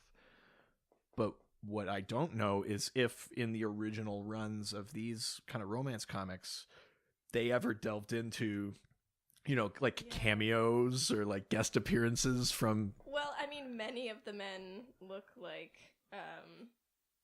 Clark Kent. Yeah. I don't think that there was any specific issue, at least that I've read. See, I whispered that I was an expert. I didn't shout it. So I don't think they did, because they were really trying to aim towards a different crowd that weren't into superhero comics, and I'm sure that if they, had Superman in there, women would be like, well, I didn't want to read about Superman. Yeah, no, I mean, that's fair enough. This is maybe a slight digression, but since we're talking about the romance angle and superheroes, that's kind of what I felt like that Dean Cain, like the Lois and Clark show was. It didn't feel like a superhero show. I mean, he would save the day, or he'd like lift a car or something like that, but like that was kind of a show about their relationship in a weird way. Did you guys watch that show? Do you remember it? No, it was Dean Cain as Superman and Terry Hatcher as Lois Lane, and it ran for like a few seasons. It was like a pretty popular show, but I think it was called The Adventures of Lois and Clark. But that show, felt more like soapy. Like it wasn't really about him as a superhero. It was about like him superheroing was like, that was like his job that he would go to, that he'd come home. You know what I mean? Like that show felt almost like what this question from Oliver is like getting at. I wonder if there was any superhero, like if there was any Superman comics that were just about his relationships or like romance. I mean, you could probably. I mean, some of them get very like silly and weird, but you could probably make the argument that there's a book called Superman's Girlfriend, Lois Lane, in the 60s, and that one, they were Lois-centric stories, but it was also a bit of an anthology book. But like sometimes, I think that was mostly about their relationship. But then it would also be like Lois would end up on an alien planet or something like that. Like they were weird. It would have been too weird probably for these like romance comics. The title of that one was "Dude, Where's My Lois?" Nice. But I mean, there was that. I don't know if that 100% qualifies or not.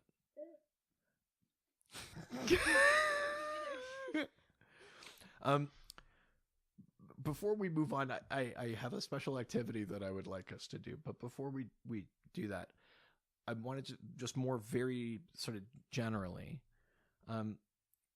do you think that there is a place for romance comics now? I mean, we've talked a little bit about whether or not people are trying to do them or attempting them, but like, I mean, I would read them if they were just like a little bit more politically progressive or socially progressive. Just comics about relationships. Like, I fucking love reading about romance. It's really sick. So has it, and this is coming from someone that doesn't read too much of these things. Is there anything to the idea that maybe those things like Japanese like manga and stuff like that is like the logical evolution of these romance comics, or a link in the chain at all? Like, does that at all satisfy that? Yeah, what's between this like softcore thrill and manga's craziness? Or like, I don't know. Anime? What is it called? Manga is the comic book they form. They mold them so well together. There's so many like superhero manga comics have these lusty romances Mhm. that are so satisfying to read. Not that I read them anymore or anything. Of course, yeah. Yeah, I think that it's an interesting progression. I feel like there's a reason that Japan is still holding on strongly to romantic themes more so than we are here in North America, because again, they're just like a more repressed society. I think that's how they get out a lot of their sexual tension. So, but no, that's interesting. Well, this week we are joined by the very special guest. You may know him from his 100 podcasts he hosts, produces, or laughs loudly in the background of. He is also a funny comedian, writer, filmmaker, and actor, Mr. Kyle Clark. Hello, producer. Hello, doctor. Hello. How nice to be referred to as a funny comedian. Yeah. Oh. I mean, for the first time in my life, I was like, ooh, funny comedian. I realize I've just looked at it. This is weird because I'm like in the middle, so I've got to like pick. And I know you less well, so I feel compulsively to talk to you because you're also the namesake of the show. But my friend is over here, sad that I'm now talking to his friend after I just went on a road trip with another guy. No, it's fine. It's fine. I'm not important. This has been me like friend cucking you over the course of a festival. It's okay. I'm super into it. Yeah, just keep talking to somebody else. I saw the I'm emails. not important. I saw the emails that Richard had sent you, which is like, I would really like you to come over to my house and talk to my friend while I watch. Well, I put all those ads on Kijiji and no one responded. So. Wanted comic book nerd to talk to my friend. Nah, this is a trap. Weird podcuck. We're starting the podcuck network right now. I needed a title for my network.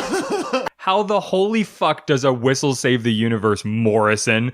How does the work in your bald, Scottish, foggy, plotline ass head? Yeah. Oh, so you're mad that a Deus Ex Machina became a thing. So I'm sorry. Luke's targeting computer doesn't work, but his ghost wizard friend comes into his brain and gives him superpowers to do this. To be fair, Jesus is murdered and comes back 3 days later through magic. Storytelling is dumb and a sham.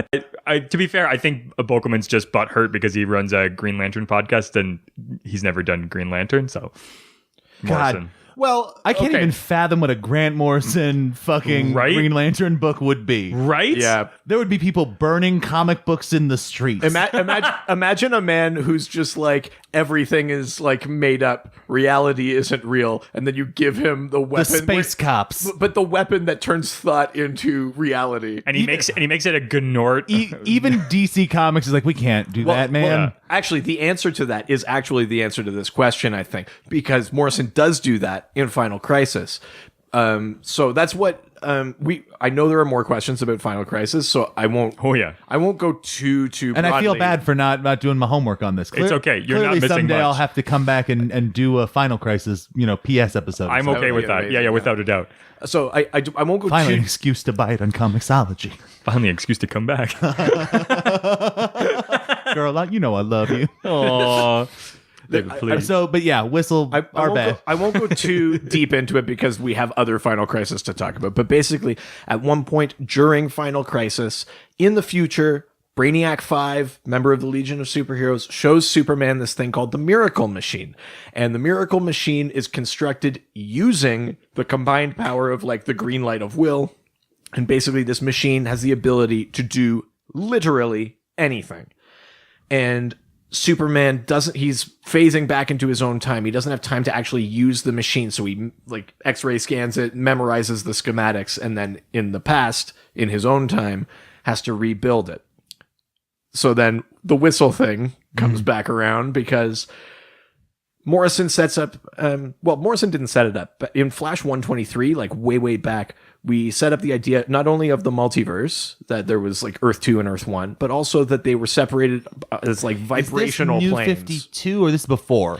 This is before. Okay. But they're set up as like vibrational planes. The first time the Flash goes to another Earth, it's the first time anyone goes to another Earth.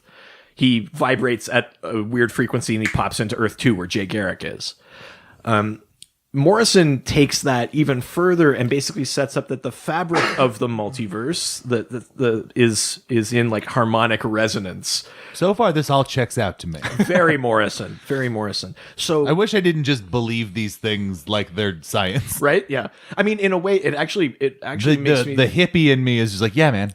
I wouldn't be surprised to learn that Morrison is actually like homaging Tolkien in a way, because the creation story in Lord of the Rings is called The Music of the Ainur, and basically it's a song that creates Arda. Yeah, just in case you were unaware, this was almost the Dr. Lord of the Rings podcast. Lord of the Rings podcast. Yeah. Well, and if you look at it, like, because he is a very like metatextual author, and he wears his influences on his sleeves all the time, and the more of those influences you can connect.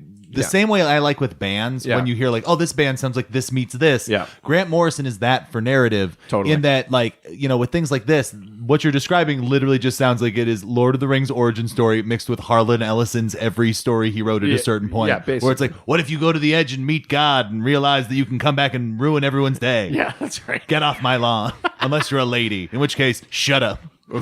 That's Harlan Ellison talking. Well, you ever heard Harlan Ellison talk? No, it's true. It's not good.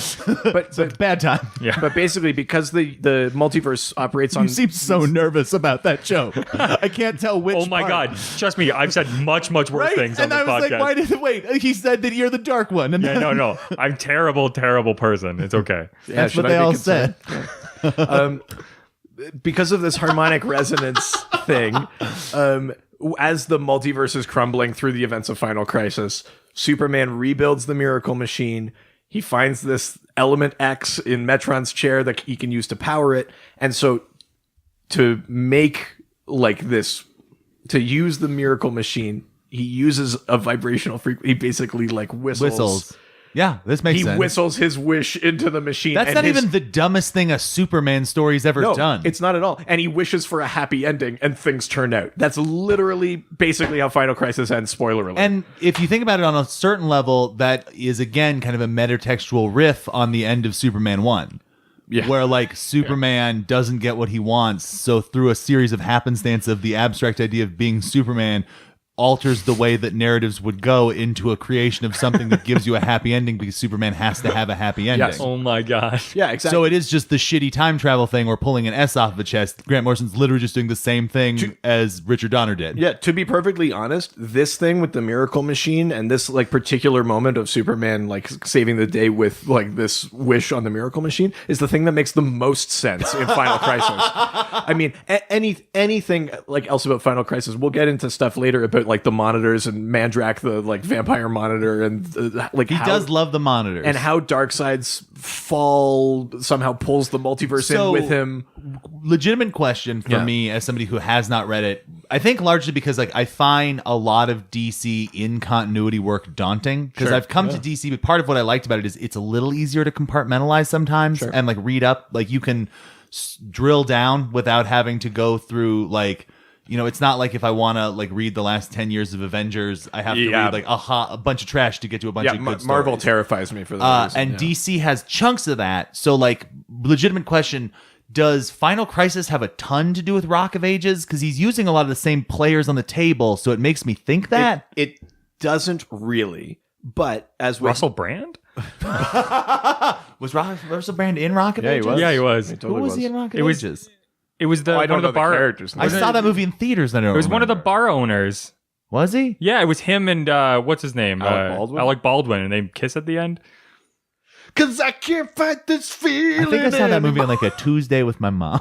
And high, apparently. No, not that time. Do we own Rock of Ages? I'm feel going to go back and watch this movie and trust that you're right. No, I am. I just wanted to see how confident you'd be about Rock of Ages. No. Trust me. I secretly watch it every day. I've got it on VHS and DVD. They didn't even make it on VHS. He made this copy. Two archaic formats. That's right. Hey man, those Blu-rays still play in, or those DVDs still play in Blu-ray players. That's true. You goddamn right. I have a huge DVD collection. I can't talk. Like those people who are like doubling down. I'm like, not until like somebody magic puts this out. Yeah, exactly. Well, today we are joined by a special guest, Alex the Boy. Can we get an explanation of why it's Alex the Boy? Because I've just been going along with it, but I don't. It's because I've known him for months and I still literally don't know his last name. That's not even the reason. But I know other Alexes. When I met him, there was another Alex at your place, and she was the girl. And Yeah, it was Alex. It was Alex the girl and Alex the boy. And so that's all I know. Favorite and least favorite DCAU villain, and you can't say Joker or Lex. Maybe Freeze. Oh, yeah. Just like not for overall, but for the episodes that really like stick with his arc, and especially if you count like how if you count where he wound up, which is just a head stuck in a room that's not allowed to associate with anyone and is immortal. Right. After starting off as just a very sad man. Yeah. It's a very good storyline, but then also Savage. Vandal Savage is always really good. They do a good job of, in different episodes, portraying different sides of him. Like he's totally the villain in that one with the alternate timeline where he wins World War II, and then in the other one where Superman is like shot into like the far future or whatever like that. You see that he's lived for so long that he's just gotten bored and like he's like, yeah, I'll help you. Like he's not just a villain for villainy sake. You kind of see what like being immortal has done to him. They do a pretty good job of that. No, like he's really well built out, and it's strange how like a lot of people will talk about the Joker and everything, but for staying power across all of the animated properties, like especially the more modern ones, like Vandal Savage is really like pulled out a lot. Yeah, like he's like Young Justice, the majority of the new movies. Well, Justice League Doom, he's the main one. Yeah, and then again, Suicide Squad, Hell to Pay, like you brought up, and yeah, I just think he's a very interesting character, and more immortals. Yeah. That was amazing. We definitely listened to it. Yeah, wow, that was great. Wow. What a slog. Hey, that bit where the thing that I know what happened. Right? Holy shit. That was sad. That was the sad part. This really works as I like, if you're a new listener, this is a great episode. Yeah, you basically understand like how little we prepare for. If you're one of our like 5 listeners who listens to all the episodes, sorry, this is a clip show. This is our apology letter to you. Yeah. But in apologies, let's go to questions. Yeah. We actually did take some questions. Yeah, and they're questions about us. It's not about DC this time. So let's get ready to like unpack some shit. I don't know what the questions are. Well, it's funny because the first question is on Facebook. Okay. The Facebook. No, it's email. Yeah, Jesus. Do you going to the face and the book? Going to the Facebook. Thank you. I was gonna go. That actually, we're not bringing back the fucking news thing. I could. Oh, you didn't care for that? No. From Adam Upper. Oh, Adam. It's been a while. It's been a while. Since I'm gone. No, okay, Adam, I'm sorry. I'm sorry. That was my bad. Adam, I'm so sorry, man. It's been a while. I'm so sorry for what's happening right now. I know that you just wanted to ask the question, but then this happened. I just really hope that we can get through this. Adam asks, how's it going? God damn it, Adam. I mean, in terms of this episode, not very well. Par for the course. Wait, you guys said par for the course, and I said not very well. We were all right. Oh, yeah, okay. Good, all good. 3 of us were right. Yeah, same than opposite. Yeah, it's going great. Yeah, it's doing all right. How are you? How are you? To give a slightly more sincere answer, it's like awesome that we've like actually done this for a year, and that like more and more people are listening. We're not having people like drop off. I know. Yeah, I was worried about that for a while. It's actually like growing and building, so that's super encouraging. So. For a while, I did think that Ragman episode was us jumping the shark. Yeah, because that episode is still the most listened to episode. I will never understand. I think we know who we can thank too. Chad. Yeah, it's all Chad. Yeah. So next question from Paul Schultz. Grandpa Schultz. Yeah. Who was your favorite member of the audience during the live podcast recording? There was that dick dressed as Captain America. No, you know what? My favorite was the guy who was doing all the actual sound production because he helped me get it all set up. So yeah, he was my favorite. I did enjoy Captain America because that's a bold move going to a DC podcast dressed as Cap. That's true. I mean, it's not a bold move. Like I wasn't gonna knife him or anything. That's like wearing a Yankees hat into like a Red Sox game. Yeah. Can I also just point out that like pack the cat, have it, yad. Oh my God, I'm wearing a Sox hat. Yeah. Oh shit. Yeah, I'm a Bo Sox fan. Are you Yeah. actually? Oh yeah, Beantown for life. Weird. Yeah, no, I love Bo Sox. Okay. I also really enjoy the fact that the guy wearing the Captain America outfit, did it look a little small? Are you fucking shitting on him? No, but like he's like a fan. It man. was really cool. Like, okay, so my personal thing It was really cool. Dig up, Colin. The thing that I love more than anything, and you guys can shit on me all you want, but it's when adults wear costumes for children. But that's an adult costume. It was an funny. adult-sized costume. Oh, okay. Maybe I was just too blinded by how much of a dick PJ Phil was. Yeah, okay, I mean, Edit point. Yeah, if you haven't figured it out yet, Colin did not enjoy that, but They wouldn't have known because it's cut He's out. not listening Okay. anyways. Why are we worried? Okay. Jesus. It's kind of a self. I did love Captain America being there. Although I really should answer my wife. My wife. That's my wife. Super relevant. Like Borat reference. That was amazing. Oh, that's my wife. Brother. All right, heading to Twitter. Twitter. Thank you very much. I'm sorry, I'm new to this. It's all right. It's okay. My first time. I'll be gentle with you. Twiddly diddly dee. Twiddly diddly dee. Twiddly diddly dee. Twiddly diddly dee. All day long. Tweeting on a hashtag buzz. That's actually really good. I like that. Puff cheek pastries. Yeah. A relatively new, like, contributing listener. I don't know how long she's been listening for. I found out is a man. Wait, what? I know. Oh, okay. I know. He was recently, Jesse. He was recently on an episode of This Is Rad, who you guys should listen to. They do an episode on the this Food probably Network. exposes some sort of like inherent bias, Right? Kind of thing. So it's good to be called out, Right? It's good. No. We all made the mistakes, and so did This Is Rad, who also were like, "I thought you were a woman." To be fair, I'm glad we're getting called out. I know. So now we're gonna do a mixed podcast with This Is Rad called This Is Bad. And it's all of the times we fucked up. Yes. So just every episode So of it's Dr. DC. 100 hours. Every week. So Puff Cheek Pastries says, in the Elseworlds version of your lives, what do you see yourselves doing or creating if comics were not in your lives to the extent they are now? Yeah, that's interesting. I mean, like my like background and like training and work experience is all in theater, but I don't do a theater podcast. So it's not really. Let's say like, podcast then. So like it's still like what would fill that like Yeah. other gap. That Yeah. like it's not like the primary thing that I do. It's hard for me to imagine because to me comic books are sort of tied to all the things I like, which is like mythology and stuff like that. It's why I like Lord of the Rings. It's why I like Star Wars and Star Trek. I like learning like all of the bits of the history and things like that. So I guess if I just never been exposed to the comic book side of it, it would probably be those things, like maybe like actual like fantasy novels or Lord of the Rings, or specifically Lord of the Rings, but it could be anything like that. Or do you think you would have gotten into Lord of the Rings if comics weren't in your life? That's yes, because I read a lot of books as a kid, and my parents were really good about giving me like interesting things to read. Okay. But yeah, I mean that's a tough question. I'm not actually sure. What about you guys? I was just gonna say that if you had a Lord of the Rings podcast, it'd be called LoaderCast. I was going to call it the Lord of the Rings podcast. Which this podcast almost became. Yeah. We've almost gotten there. Yeah. So what about you, Colin?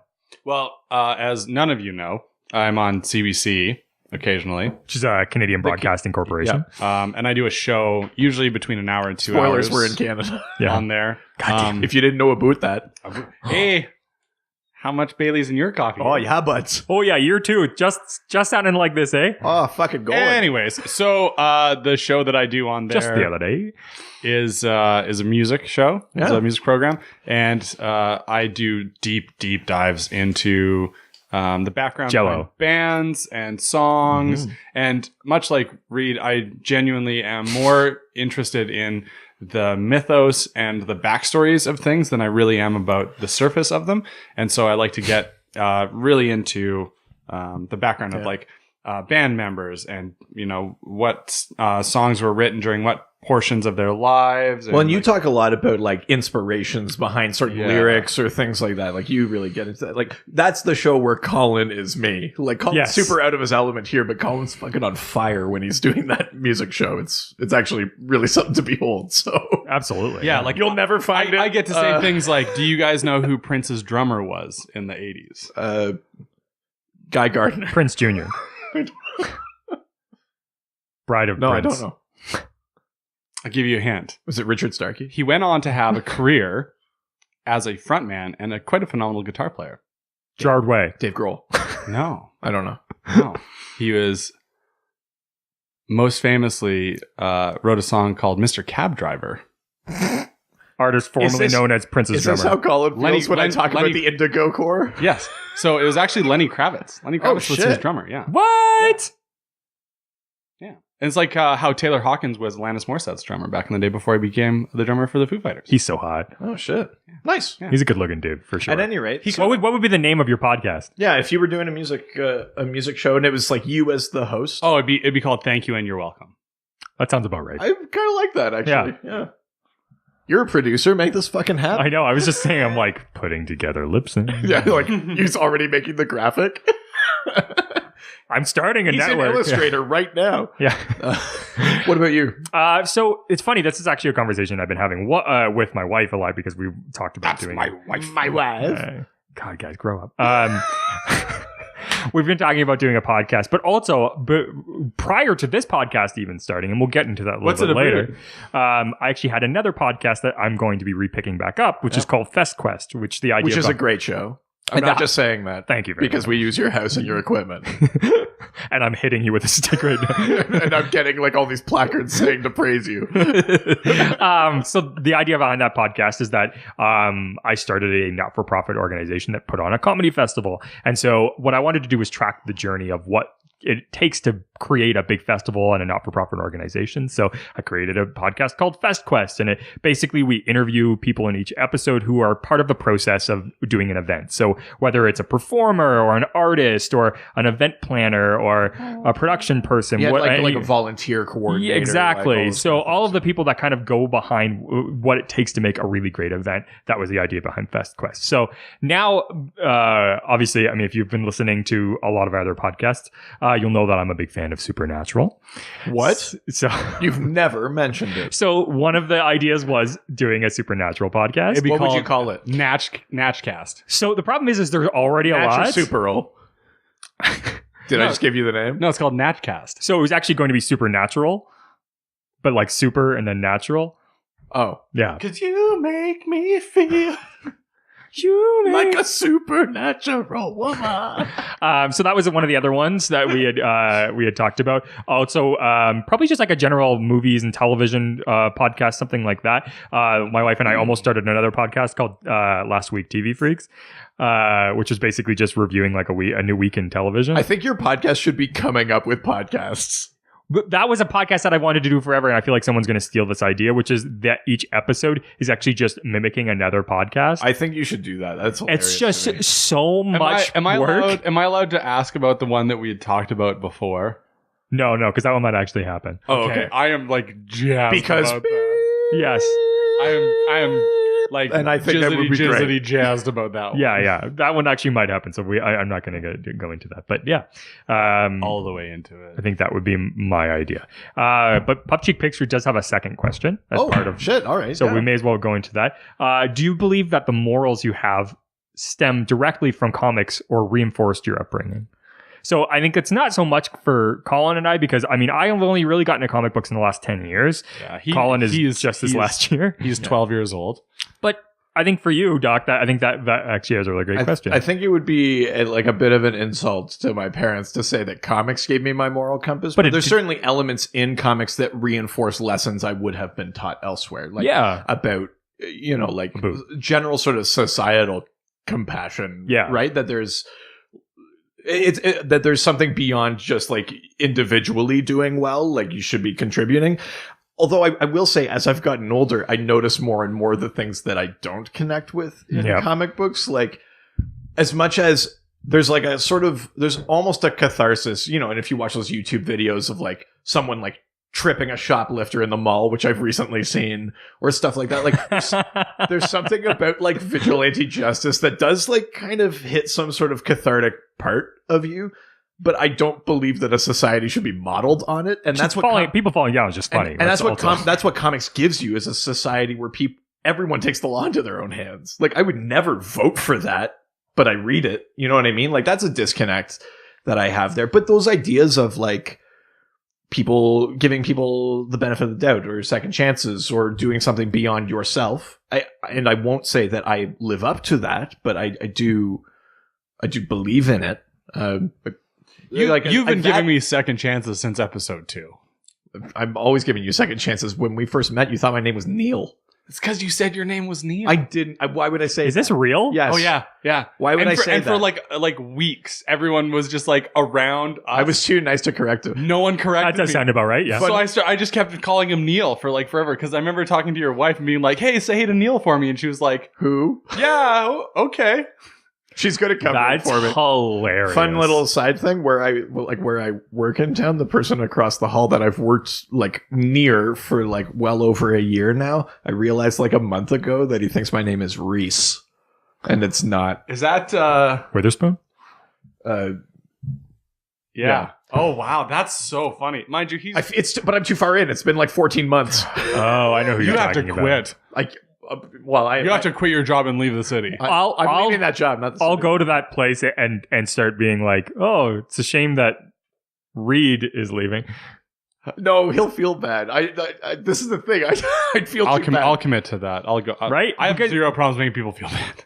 The short answer to Puff Cheek Pastry's question is that I think there are things in comics that maybe have reinforced lessons that like parents or teachers or people like that taught me. So what gave you a crippling anxiety?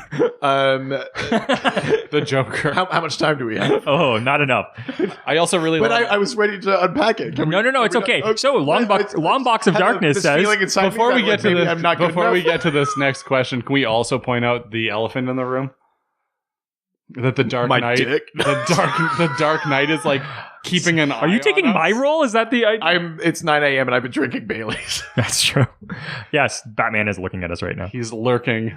He's lurking on my shirt. Yeah. And the meme boys are looking at me from you. I don't. Yeah. I wore this for you today. I appreciate it.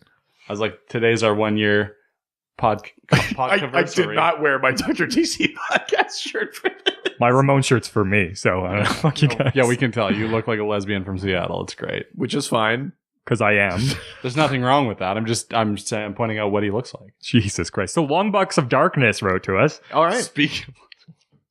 And I'm never going to use gender terms anymore. So unless it's stump, because I actually know what that is. What did they say? They said, it's multiple people, if each of you were a DC villain, who would you be and why?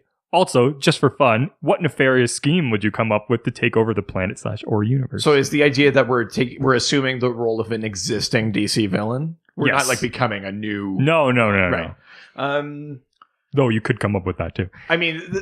This doesn't not say that. This is a little grandiose, but I think I would, if I had to pick which one I'd want to be, I want to be Reverse Flash. Ooh. I want to be like a super genius from the future that can travel through time and fuck things up without really messing up his own existence. Yeah. I think that's the one I would pick. The nefarious scheme. I think... Oh God, I don't even know what the nefarious scheme with it, but it would be maybe something about, instead of just going back in time to directly fuck with the Flash, I would be like going back like further in time and then like plucking things out of time and just leaving them in places, so the Flash has to keep like tidying the timeline. I really like that. Yeah. Yeah, I just like take like, I'm basically describing the entire synopsis of Legends of Tomorrow. But I would basically, I would just like go back in time and like take Napoleon and then bring him to like 2030 and then just like leave him there. I'm describing both Legends of Tomorrow and Bill and Ted's Excellent Adventure.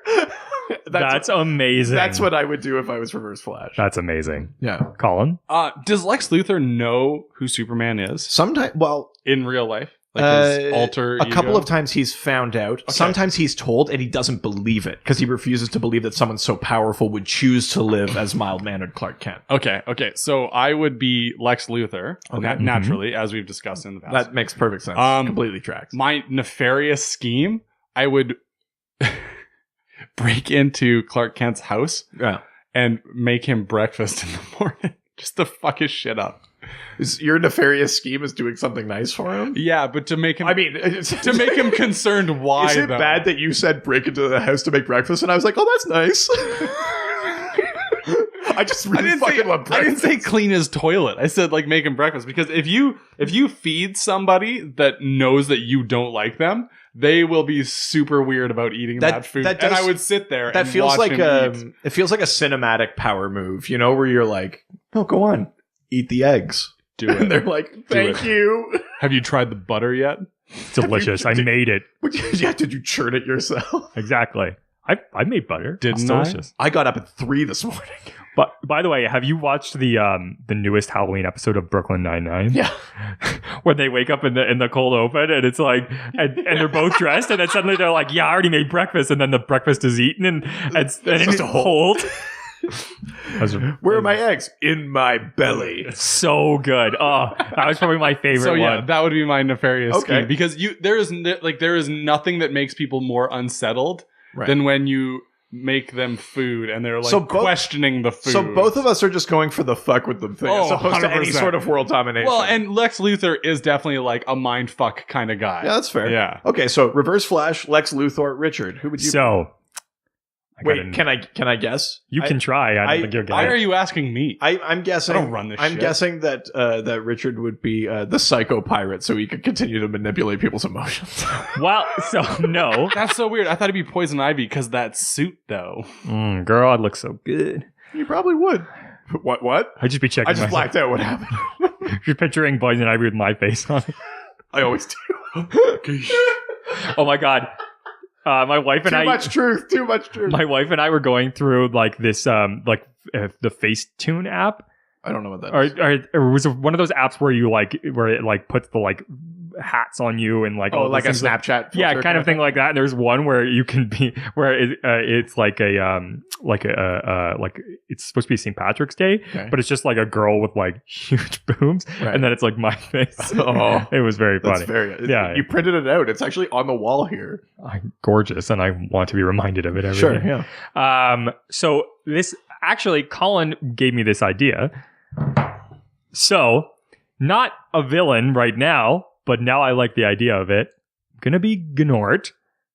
Okay. So, and what I'm going to do is I'm going to call all of the members of the Justice League to the base. Right. And I'm going to be like, I just like have something I need to talk to you guys about. And then I'm going to reveal that I'm actually a genius and this has all been part of my master plan. I'm going to blow up the base with all of them in it because they'll never suspect Gnort. And Well, then they will once you tell them. Well, no, because no one outside the room. Is this like an Ozymandias thing? Like I detonated the bomb 35 minutes Yes, ago? exactly. And then they all just die and I take over the universe. Oh, Jesus. I mean, that would be a crazy like sleeper Gnort storyline. Right? And it's all been part of the plan this whole time. Interesting. And he starts like revealing things from past issues and oh yeah. Like when I messed this up? Yeah, exactly. And it's all been leading up to this moment. Oh, fuck. Okay. And like I sort of like you like the long con. Yeah, it explains why you like the Halloween episodes of Brooklyn Nine-Nine. Yeah, exactly. It's like my sort of like Sherlock TV show like way of like explaining how everything connects together. Yeah. Sweet. All right, what do we got next? So next time out. Yep. I just need to say this. If that gets turned into something incredible, god damn it, I'm getting credit for that shit. I would hope so. Created by Colin Close. So I like that. Yeah, I like that. Long Box of Darkness actually had a second part of that question. All right. Which is, what was the first major disappointment, trauma, or shock you suffered as a comic book reader? For me, it was Death of the Silver Age Karate Kid. Oh, shit. First major disappointment. So for me, It's it gotta was be Batman Forever. Really? Yeah. Oh, so that literally just because it sucked. Yeah. Yeah. Because it's just I just didn't like it. Even as a kid, I didn't like it. And I was like, oh, like, but Batman's, I really liked like the 60s Batman even, like when you'd watch it on reruns and shit like that. But yeah, Batman Forever, I never liked, even as a child. And really? And I remember being kind of bummed about that. Like, I mean, I didn't have the perspective on it to be, this is why it's bad. Why it's bad or anything like that. I just remember being like, oh, that was a Batman movie. Conversely, when it came out and I was young, I kind of dug Batman and Robin, which is objectively worse. Yes, but much worse. But yeah, Batman Forever, I think I was kind of just came out and I was like, yeah. So what about from a comic book standpoint? That's tough because there's sort of like a gap where I wasn't into them or reading them. Recently, and I've talked about my disappointment is that Tom King Booster Gold arc in Batman, because it just feels wrong. Like I think it's just it was like, his way to get more Booster Gold so that he can start and to do just like a weird alternate timeline thing, but it feels disingenuous. Like it ignores like decades of character development for Booster Gold and him actually being responsible with the time stream, and that disappoints me. Things like that. I can't think of like the first time, but that's the sort of thing that disappoints me, is when it feels like a writer is either willfully or just like by lack of research or something ignoring the trajectory of a character. Yes, that kind of thing gets me. So for me, my first would is gotta be when they handicap Barbara Gordon. Yeah, totally. That was probably the first time that I ever really was like, whoa, like I don't think this is cool. I ended up later really loving Oracle, but that was really disappointing. But that was because they took what had happened to her and made turned it into something interesting. Yeah, exactly. And I think that like in more recent times, something that really affected me was not DC, but The Walking Dead. So the first and second season were, well, more the first season really was so far from what the comic books were that it really like disheartened me. And then I didn't watch, and I still haven't. I basically started watching the first season, hated it, stopped watching. Heard the second season was a little bit more like it, started watching, hated the second season. Second season's bad. It's really bad tough to get through. It's so slow. And then I started hearing the third season was actually really much closer and a lot better. I started watching that. It was okay, but it didn't. I dug third season. When the governor came in, I dug it again. Second season's hard, man. All that shit on Herschel's farm, it just takes forever. So I just kind of pulled off after the third season because it wasn't enough to repair the damage from those first two seasons. So I stopped watching. Yeah. But I've heard that it's gotten really good. I actually heard the opposite. Really? I heard this like the weakest. Yeah, season 8, but the prior season 7, like really from 4 to 7, I heard was really, really good. Right. So it's something that I'll have to go back to at some point. What about Colin? I know that you don't have a ton of experience, but maybe even just from this show, what was the first sort of like disappointment besides the actual episodes themselves, or besides being on the show? Yeah. Probably when Bill Watterson decided to stop with Calvin and Hobbes. That broke my heart a lot. Really, I did not expect you to have a real answer. Yeah. Is it his son? He has mentioned Calvin and Hobbes. Isn't a family member taking it over now? No, I think it's done. Is it? Bill Watterson stopped. There was a guy who did like a spin-off where Calvin is like a dad and he has a little girl. That's weird. And that broke my heart further. Because it was bad? No, because it was really, really good. Oh, it was so good that you were like, oh, this is good and that was good. And well, no, because it's like it's Calvin kind of becoming his dad.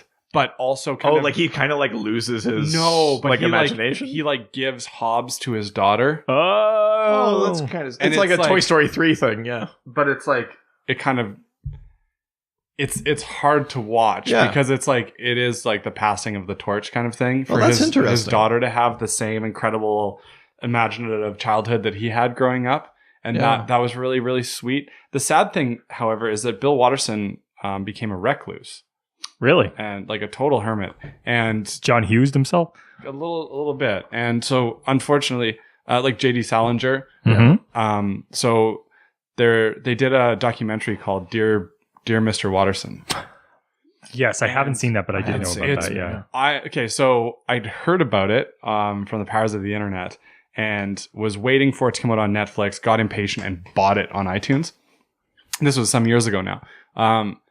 but watching that, realizing just like how kind of true to him that cartoon strip really was, and how like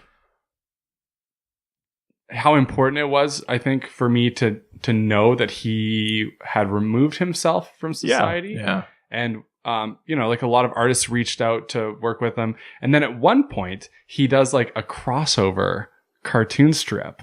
Say what? Yeah, Doonesbury. And I don't recall Hagar the Horrible. I don't recall what it was. Garfield. But he reached out to this Catver's cat. This cartoonist, and is like, yeah, here you go. And so everyone should watch Sweet. Dear Mr. Watterson, because that's really, really great. I completely forgot about it. That's so a great answer. That's absolutely a great answer. All right. Well, the Dr. DC podcast will be back after this quick break. Boop. Hello, I'm Michael Caine. Hello, I'm Michael Caine. No. I'm Michael Caine. Hello. And as a representative of the Michael Caines of the multiverse, this episode of the Dr. DC podcast is brought to you by our sponsor, Great Lakes Grooming Company. So, you are to listen up, shut up, and prepare for the next couple seconds of this ad. I got AIDS. You got AIDS. We all got AIDS. Okay. So, Great Lakes Grooming Co. They make a wide selection of products. Don't know why, because really, when you think about it, jobs, tasks, things we occupy ourselves with day to day. There's ways of wasting our fleeting time in this universe. We're all just dust in the cosmic wind. Why we're so preoccupied with money and work, in a way, I suppose these fellas here, Great Lakes, some sort of self-realization thing. They're doing their own thing. They're not working for the man. They're not working for a big corporation. They believe in the products. They're just making a beard oil that keeps your beard nice and smooth. Beard balm? Oh, you betcha. Some nights I get real lonely all by myself, and I wonder, how can I get my beard just the way I want it? Well, if you call just tonight, you can get a beard balm that protects your beard from nature's harsh extremes. Wind, sun, snow and rain. But don't worry. There's also hairstyling creams for use without beards, and those who do not like using soaps. Todd understands. Je suis aussi une fan de Pine Tar Soap. Québécois, Jean-Baptiste. Sacre bleu! C'est une recette traditionnelle avec la fraîcheur de menthe. Oh, no. All their products are purposely designed and environmentally responsible. Handmade in Naboo. Hey, for you lucky listeners, we've got a wonderful deal today. You can get 10% off, but remember, no money, no parts, no deal. What do lucky listeners get? What could you get if you... Could you get 10% off? Hey, get out of here, Arnold. No, they got 10% off. Get to the chopper. No, get out of here. It's my ad. You got Great Lakes Grooming. If you go to their website, greatlakesgrooming.com, you can get 10% off all the regular price product using the promo code Dr. DC Podcast. That's right. Just go to greatlakesgrooming.com and use this promo code today. Now, on to the show. Great Lakes away! It's so stupid. I fucking love that Great Lakes one so much. We're back. I just want to say thank you to those guys for really hanging in there with us. Yeah, I mean, if you made it through the opening... Well, I mean, Great Lakes Grooming themselves. Oh, sorry. Oh, yeah, I just meant anyone listening. Oh, yeah, no. But Great Lakes... But yes, thank you to Great Lakes for putting up with our shit, / encouraging it. Yeah. Never being like, okay, guys, reel it in. No, if anything, more encouraging than anything else. Yeah, more than they should be. Absolutely. Even the Buffalo film Seymour Hoffman. Oh, that one never made it to a full ad, though, did it? I never did a full ad like that. Yeah, you did. Yeah, you... Oh, fuck. Pretty sure you did. I'm so sorry. Yeah, no, that was the full ad was like that. Oh, I'm going to use the Pine Tar Soap. I'm going to use it on me. I'm going to use it on you. Well, at least we'll be clean. Oh, my God. We'll never be clean. I can't. I just keep scrubbing. Out, damn spot. Out. Oh, Shakespeare. Nice. Whoa, nice. Yeah, deep dive. Macbeth? Yeah. Yes. See, I knew. Let's head to Instagram. Did you? Because you asked it as a question. I was just testing if you knew it. Okay, good. All right, we got an Instagram personal question. Ooh. Why are you pointing at me? Because it's your favorite. Oh, fuck you. Wait, so it's my favorite when you point at me? Yeah. Oh, okay. Oh, that's the spot. Oh, damn spot. Full circle. K-Cross 202. For life. For life. K-Cross 202 says, what did you think of the show Powerless? It was terrible. What? No! It was great actors. It was not good. There was great... What? No! It wasn't good at all. It didn't land. I didn't hate the concept, but it just like the execution was really terrible. I didn't care about the characters. I didn't care about this is a terrible thing. I didn't care about their lives. I just wanted more of the superhero stuff. That probably says more about me. Really, you didn't like the concept? So the concept was that I was okay with the concept. I just didn't think they did it well. For those who didn't know, who don't know what this show is, it follows the staff of an insurance company specializing in products to protect defenseless bystanders from the collateral damage of superheroes and supervillains, which is a DC show. That's a hilarious premise. It was set in the DC universe. love I that. think it had like 2 episodes and got canceled. Can you please? They actually send did me- 12 episodes. Oh shit! Yeah, I didn't dig it. Do you have the box set of that? I don't. So there was really great actors in it. My biggest problem was that the lead, Vanessa Hudgens, I really didn't like. I think that is really what pushed me off of it. But Danny Pudi from Community was in it. But just because he's good doesn't mean the show works. Ron Funches was amazing in it. Alan Tudyk was in it. Like, Again, like my same Two thing. dicks. It's who was great in it. I think like he alone was really great. Great actors do not a good show make. I think. Thanks, Yoda. It's. I don't think it's that bad. I think I enjoyed it, but I definitely get why it was canceled, and it didn't keep I didn't watch all 12 episodes. Colin was interested though, so maybe we should give him an episode to watch. I feel like the premise of that show is a lot along the lines of like Clark Kent or Superman fixing the photocopier. It is. I actually. love that. It's weirdly It's close like, to oh that god idea. damn it. Yeah, they threw a building onto my car again. Like, can you imagine that phone call? Like, I mean, maybe we should give Colin an episode to watch. He sounds into the State idea. Farm. That might, yeah. How can we help you? Like, Superman again. Like a good neighbor. That's the third time this week. We're gonna have to up your rates. That's really funny. Move out of Metropolis. So next question, Stump Chunkman. Step into the stump. Stump Chunkman. Bleh. Who says, are we sure Colin isn't sporadically dipping into the negative Speed Force? Yeah, well, I mean, what does that even mean? Well, you've listened to our Speed Force episode because we didn't record this before that. That's right. So, yeah, the negative Speed Force does allow you to travel through time, but alter the timeline in a way that doesn't 100% affect you. I think if Colin was doing that, this show would be a lot more about like kind of sad indie bands. And a lot less about comic books. Now So I just want to do that podcast. Yeah. I don't know if I've told you guys, but I'm like weird. I've been talking a lot about things I used to listen to, like my sort of like emo, Daphne Loves Derby. My like emo phase. Yeah. So much that I'm like back into it again. I'm like I listened to Death Cab for Cutie this morning. I'm hard back into like Dashboard and Daphne Loves Derby and like Hawthorne Heights and like all that shit right now. Nice. But I think the podcast would be a lot more of that if Colin was dipping into the negative Speed I don't Force. think so. Spill Canvas. I don't think that I would. Matchbook Romance. You know, I actually didn't hate the electric guitar stuff from Spill Canvas. I didn't. Or Daphne Loves Derby. Yeah. Actually, both of them were actually pretty good. Funeral for a Friend. Oh, except for wasn't there like Bend some, your arms to look like wings? wasn't that lead singer? Wasn't there some awkward stuff that came out? Oh, about was him? there? I think there might have been. Oh, okay. Well, I'll have to make sure that that's not in there then. Okay. That's my answer. I don't think he is dipping into the negative Speed Force. Occasionally, he's been abducted by the regular Speed Force. That's true. / put there by Richard. Anyways, yeah. So, Colin, what were you saying? Anyways, About what? you don't think?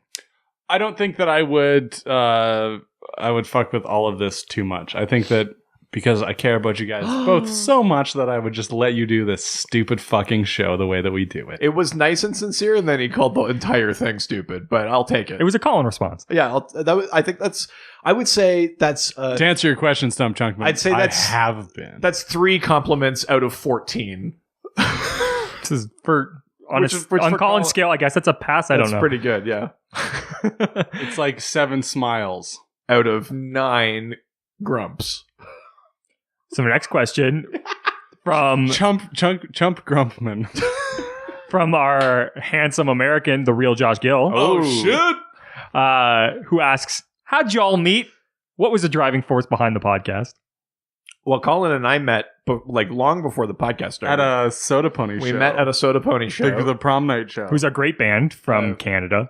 Yeah, from where we are. And Colin and I met, and for 3 weeks, Colin thought my name was Neil. It's because when we met, it was quite loud. I did not say my name was Neil, and it sounded because like I wouldn't Neil. say that because I'm not a psycho. And he's like, I am what I do. It is kind when of I like meet people, I give them a fake name to see if we could be real friends. Okay, so here's the reality, though. Also, it was loud, and so what, at a concert? Fuck you. A lot of the times when I introduce myself to people, they think my name is Paul. So I can see how I would have thought that your name was Neil. Based on like Reed, Neil, like it's the same kind of middle sounds. Same name category. The real thing in here, though, is that he heard my name incorrectly once, and I was too nice to correct him for 3 weeks. Which is definitely you. Nice or terrified of my fame? Well, I thought we were connecting. I didn't want to fuck it up. You were so into Neil, I just didn't want to disappoint you. I'll be whoever you want me to be. Call me whatever you want. That's how the two of us met. Spit on it. So you and I, it was actually a very interesting thing. So again, I spoke a little bit. But we're out of time now. I spoke a little bit earlier about how I had started a not-for-profit organization, and one of the things that I tried to do with that organization was partner with other organizations throughout the city. Mm-hmm.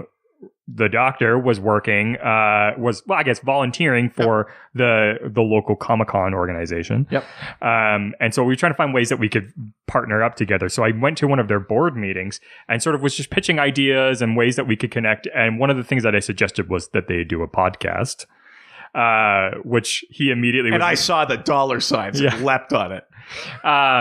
And you had mentioned that you had been really interested in doing a podcast. For years, I had wanted to do one because for a long time, I ran a blog called Modern Mythologies, which is still technically up online. It's Modern Mythologies. It just talks about Dr. DC, but yeah. It was me just writing articles about DC Comics, many of which I've republished on. I was going to say, I'm like, don't tell people; they're going to know that it's. I'm just recycling content.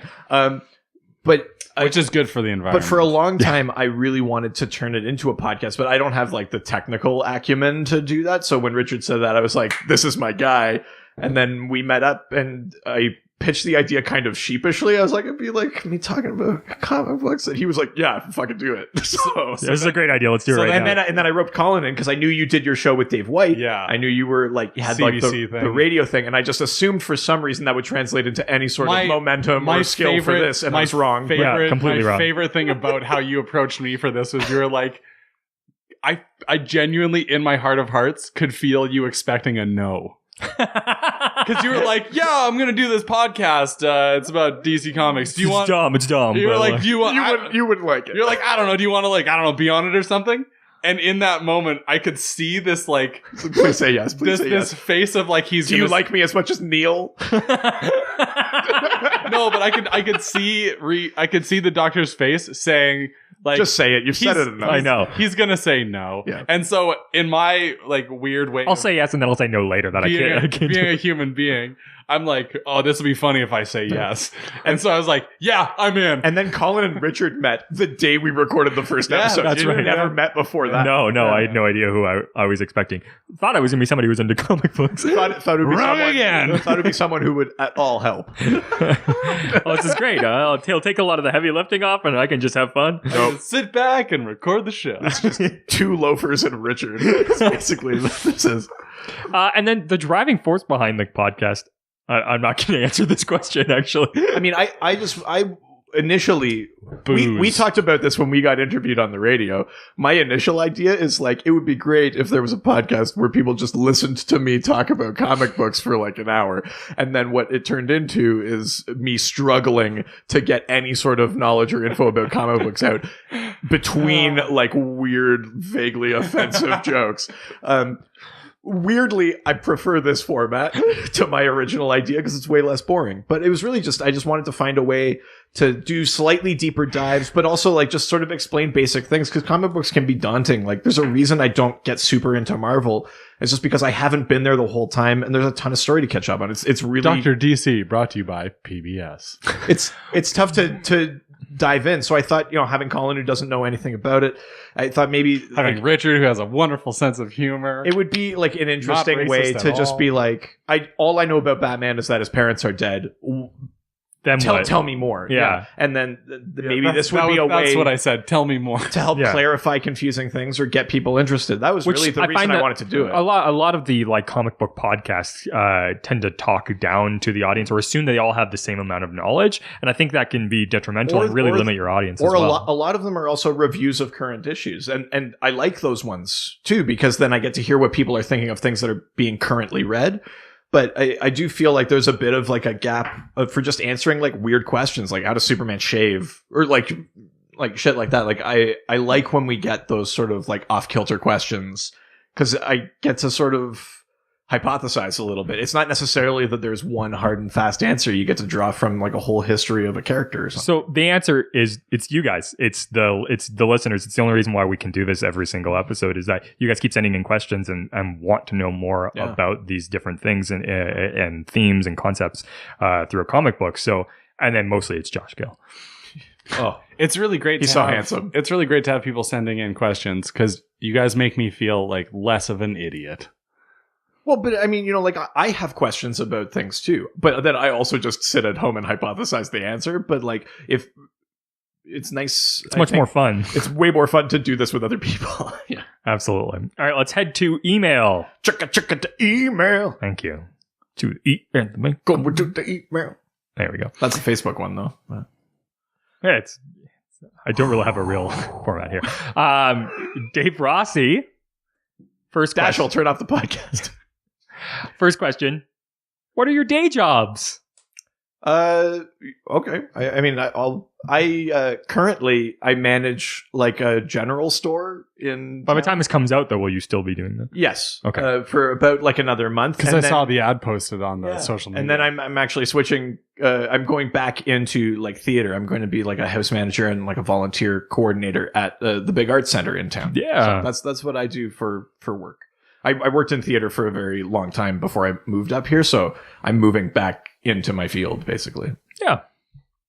I'm kind of a jack of all trades. I'm a carpenter, finishing carpenter, but right now I work in marketing and advertising, which is a ton of fun, and I'm opening up a venue, which is really crazy and cool.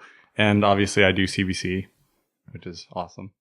I got a really fun piece of mail from them the other day saying that by accident they let somebody into one of the buildings somewhere in Canada whereby that person has stolen your identity, purposely borrowed a laptop that had a bunch of information on it, and that I should make sure that I check in with Equifax, whom I do not have any faith in, and so I will just hang on to this piece of mail should my identity be stolen. Yeah. Wow. Definitely. Because fuck Equifax. I'm going to wait for the questions to start rolling in from @Colin Close. Oh, wow. So what I do is I actually run my own business. Producing this podcast. Yeah. No. Something that actually makes me money. What? This doesn't make money? No. Well, not that you see. Richard, my credit card bill, man. So I run an event and brand management company called Readin', where I put on large scale events. I do branding, website development, graphic design, general digital marketing, advertising, all that kind of stuff. I've been doing that for a number of years. My background's originally in web development and graphic design, and then I sort of moved in towards marketing in the last few years. But so that's. Yep. Readin.ca. We are real people. Yes. We don't just sit around waiting for the questions to roll. Well, I do, but I also work. Yes. It's mostly I work so that I can do this. Yeah, pretty much. I don't see the questions until we actually do the recording. Even then. Yeah, even then I barely see them. They're in front of you and you barely see them. You certainly don't read them. So Dave Rossi has a second part of that question. Sure. I read the fuck out of those questions. What was the process from we should do the podcast to airing the first issue? Who had the most input? Who did the most work? Is the actual product close to what you envisioned? So Colin, and no. Yeah, and then whatever the reverse of that is. And then in the non-alternate reality, where a podcast gets released. The process was pretty easy. Once Richard and I had met and talked about it was really just about like setting up a time to actually like record it. I don't feel on my end. Yeah, I was like, too much. So I think that answers the who did the most work. We changed the mixing board. Richard did a ton of work. He found like a guy that had the Dr. DC Twitter handle who was like an actual doctor, yeah. In like Australia, and he like got it off of him, and he set up all of our like social media and stuff. He like built our website and all that kind of stuff. He did all of that work. I was kind of trying to figure out the format. Colin showed up on the day. And continued to, and then for the most part, yeah, with a few blips in Speed Force or Travel Through Time. Mm-hmm. Yeah, I mean, it has morphed a little bit from the original concept, but that was just the growing pains of the podcast. Like, I think initially we were also kind of drawing on the idea of like Comedy Bang Bang, where you'd have like weird characters on there. I don't know what you're talking about. And then, in a way that was never actually retconned, but kind of retconned, we discovered it was way more fun if it was just the actual three of us. Mm-hmm. And then the characters evolved out of jokes we had ourselves. Like, it became much more natural. I think we maybe we tried to just jump in on something that like you have to build organically. Yeah. So a lot of those things kind of built over time. And I think I much prefer where it's gone. Yeah, I mean, I think I said it earlier, maybe off mic, I can't remember, but I mean, people comment on that our production and format are really strong and that we've been like that since the beginning. But I mean, go back, listen to our first episode. It's drastically different. Yeah. Like, listen to the first 5 episodes even, and you'll really see like things change. The first drastically. 4 are completely different. 5 is closer to what we are. But by the time you get into like the teens, the format is kind of solidifying a bit. We have news, and then we do questions, and and now we've added like our like pull list segment. Where we talk about what we're currently reading or watching. Like it's always evolving. But I think that's just because we're getting more comfortable with it. We're getting more questions. We have support from fans. We know we're running out of ideas. We're definitely running out of ideas. But we also kind of have an idea of like what's working well and what isn't. So, I mean, that's the thing we could only figure out over time. So I think for me, I mean, the real development of the podcast, after finding out that Reed had such a great idea, that I knew that if you could build a structure around it, that it could be this thing that could go for a really long time and that could bring people in and have people engage with us, which is really the idea. I think that was the biggest change was bringing in engagement so that people can have. My original idea was super egocentric. It was just going to be like listening. Here's the thing that's cool. It was going to be like listening to NPR, where it'd be like, today we're going to talk about poison ivy. Poison ivy. First, it was just going to be like that. Okay, so if that was NPR, though, you'd have to be like, today we're going to talk about. I need more pauses. Yeah, poison, which coincidentally Dave loves. Yeah, has mentioned it.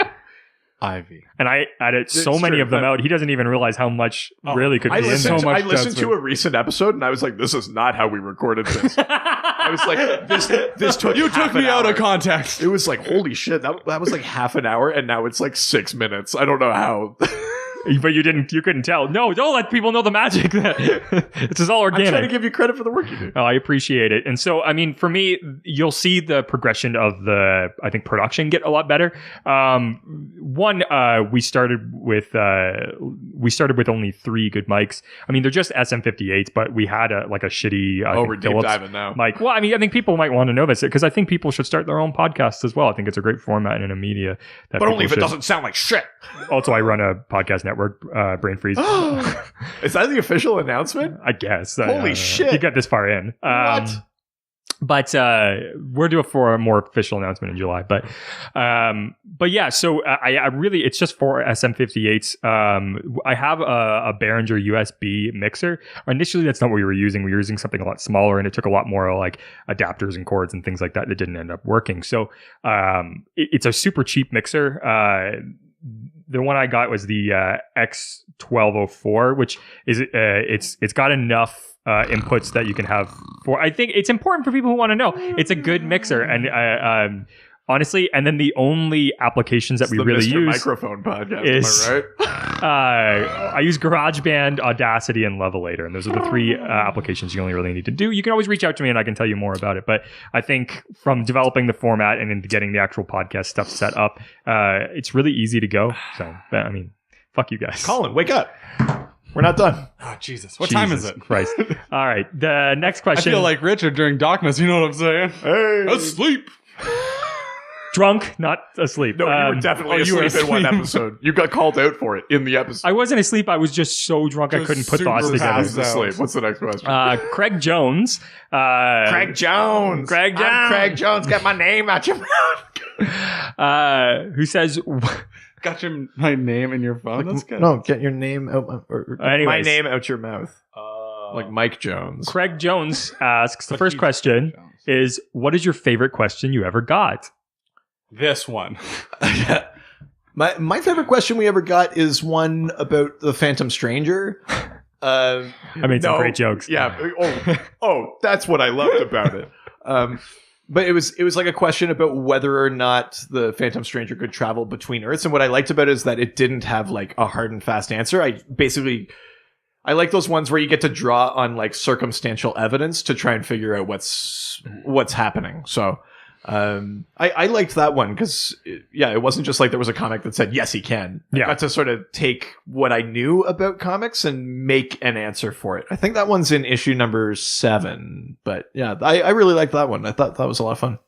Yeah, I think for me it was I mean it's any time that you guys ask like what would we do in this situation, like like what's our favorite episode of something if we were going to reformat the like Justice League, who we put in those anytime that's about us. Yeah, well, anytime that we get to have some input in it, I think they're always my favorite. But I always love when the Doctor gets to give you guys some deep dive information. But if I get to participate, it's always fun. So. Yeah, well, yeah, of course. Colin, do you have a favorite question, like one that comes to mind, or type of question? I don't know. I like them all equally. You guys are great. I don't know. That was very sincere. Don't give me that fucking bullshit. Answer the fucking question. Questions that aren't on Instagram usually. That's a fair answer. Yes, that is. That's very Colin. Let's do the last question. Sure, then. let's do it. What is your all-time favorite episode of the show? Oh shit. Fuck, that's actually really hard. You go first. Probably for me it'd be the Ragman one. Of course. Yeah. Enter Ragman, issue number 6. Not only was it our most popular one, but it also was one that I got to really like dive in on. Yeah. It was the first time that we really just like handed like major time and the mic over to you as your first reading assignment. The other one that I really enjoyed was recently when I was allowed the space to develop why I don't care for Superman. Yeah. In the Man of Steel episode, Last Son of Krypton, issue number 54. Yeah, that one for me, that was a really good episode because it allowed me the space to express to you guys not just my disdain for something, but to help explain why. A little more context, yeah. And also to maybe help other listeners who were feeling similarly towards the Superman character have the chance to like also go, I feel you on that one. Totally. Yeah. Richard? For me, it's got to be issue 54, Last Son of Krypton. Right. I loved being able to, talk about my favorite Superman story of all time. Superman for All Seasons. Yeah. Fucking Jeff Loeb, Tim Sale. So I really like that. Plus, I also really love being able to talk about the Action Comics number 1. I think there's some really, really great stories in there, and being able to actually talk about like one of the first major superheroes is awesome. For me, oh god, I mean, like this really is a tough question. I think 2 that I really enjoyed. I really liked it's issue 13. It was our DCEU episode with Chad Smith. And I really liked that one because I think it's the first time that, we recorded it before issue 12. Yeah. So it was the first time we had a guest. And then it was also like the first time that we got to like deep dive into things and I had to keep up, because Chad knows his stuff. And that was a ton of fun for me. I liked that episode. I liked issue 50 with Kyle Clark. I liked doing the LanternCast crossover. I like those ones. I'm basically making it sound like I hate doing it with you guys. I only like it when someone else knows what they're doing. But I do like having like that extra voice in there. Finally, the truth comes out. Yeah. I enjoyed that. But if I had to pick one without that, I actually like the Booster Gold one, issue 15. That's a great one. I like that. We had a solid topic. It was about time travel. Colin read a book that he didn't like love but didn't hate, so we had some like good dialogue discussion about what was good or bad about it. I really dig that one. Yeah. But yeah, I mean, the reality is we can't do any of these issues without you guys. And there's been some fans that we've had, I think, since the beginning, and people who've been slowly coming along and then really following with each episode that goes along. So we just want to do a special thank you to you guys. I think, obviously, Josh Gill, who's been developing all of our show notes for every episode, really deep dive, like wiki which notes. Is amazing. Like we didn't put that on him. He just started doing it, but he likes doing it. So I mean, it's a huge thanks to him for basically like bibliographing our episodes. I mean, it's your guys' show too. Like, if there's things that you want to hear and themes and episodes that you want, like, let us know, because we want you to own this as much as we do. So there's all sorts of, like obviously Chad Bokelman, Stump Chunkman, Talking Superman, Grant Richter, even K-Cross 202. K-Cross 202. Some newer ones like Axel, Puff Cheek Pastries. Don't forget Dave Rossi, Paul of Schultz. course, Paul Schultz, Paul Dashel, and Mallory Vanier. Dashel, turn off the podcast. Thank you, but turn off the podcast. Long Box of Darkness. I mean, I'm sure there's a lot that we're forgetting, but we're absolutely forgetting people, and I completely apologize for that. But there are and probably 3 pretty important people that we should say thank you to for being understanding of how much time we waste. Our significant others. Brenda, thank you. Jessica, I apologize. Nat, we apologize because we're streaming in the next room. We definitely want to thank everybody that helps make us do this and help us do another year of this, I hope. So. One last quick question before we wrap up here. Yeah. If you had like one topic or one thing you'd want to see happen in the next year of this podcast, what is it? Women in refrigerators? Yeah. I definitely want to cover that topic. And also would love to start talking about more individual episodes of shows and movies and stuff. I think if there's anything that you fans, residents, if you guys want to suggest anything for us for year 2, let us know. I mean, this is actually in the month. This is our fan month. So send us emails, give us recommendations, and we'll add it to our list. Totally. It's called Welcome to Fanagon. Sure. Like Fanagar? Yeah. Fanagar? Yeah. I see what you Fanagon. did there. I'll take that. That's good.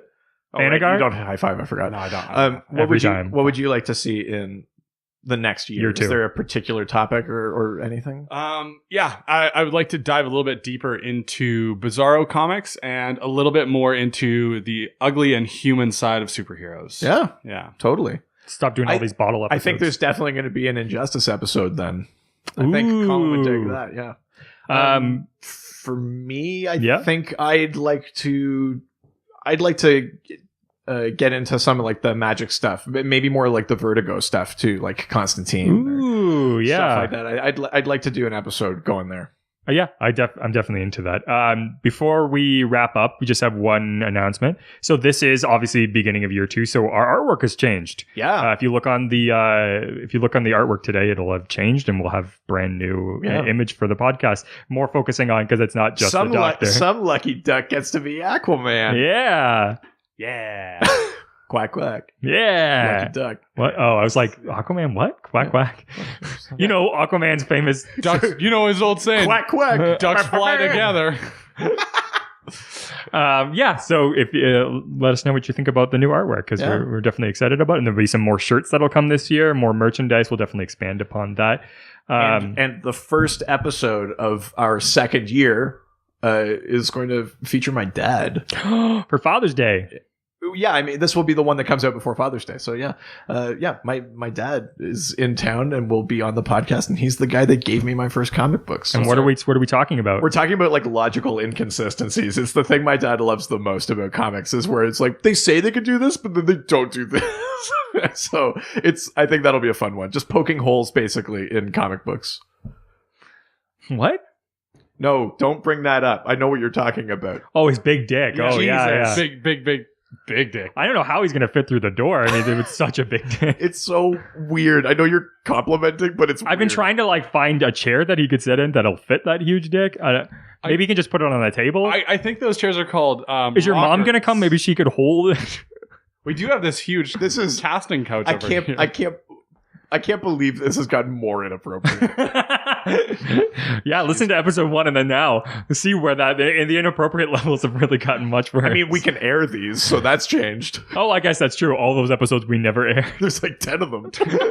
Doc's dad, Big Dick Vanier. Jesus. So if you want to ask questions about the inconsistencies in comic books, we'll definitely do a call out on our various social media entities and platforms and websites and things like that, which are Facebook at Dr. DC Podcast. Twitter at Dr. DC. Instagram Dr. DC Podcast. Email drdcpodcast@gmail.com. Don't forget the website drdcpodcast.com or .ca. And I'm going to do a call out, and you guys have, some of you have actually come through on this, and on the next episode you'll after actually the episode a few episodes ago. Yeah. Because we're recording these in order. We'll have this come out. It's Speed Force, so we're allowed to do time travel. Fuck. Yeah. So we have gotten some reviews sent in, but we definitely want more if we're going to get to 50. So 52. So like Colin's forced to read Superman for All Seasons. Yeah, we're going to hold his eyes open. That's right. So you guys got that'll be a picture that you can like on Instagram. The best ways to the way that we're doing these reviews are through iTunes. If you guys get an iTunes account or use the one you've already got, go into the podcast app and you can actually leave it right there in the bottom of the page. Give us a 5-star review and say something nice or something mean or what you want to see in future episodes, something like that, and we'll read it on the episode. So. And don't forget to write what Colin does. Yeah, people aren't even doing those anymore, so I just stopped saying it. I just want a review. Just give me a review. Guys, for Richard, I'll say it. I'll say whatever it is that you guys say that I do on this show. I'll do it. Just write it right down there with your review and your 5-star. I'll read it. Oh shit! Oh, you won't read that? No, I'm not reading that. He'll do anything for Richard, but he won't do that. Meatloaf reference. Doctor out.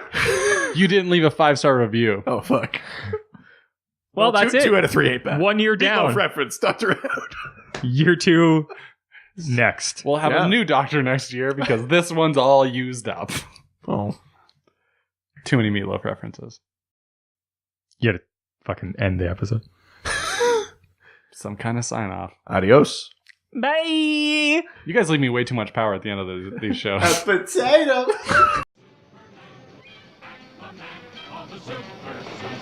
Superheroes, they always fight for what is right. Live with danger and adventure.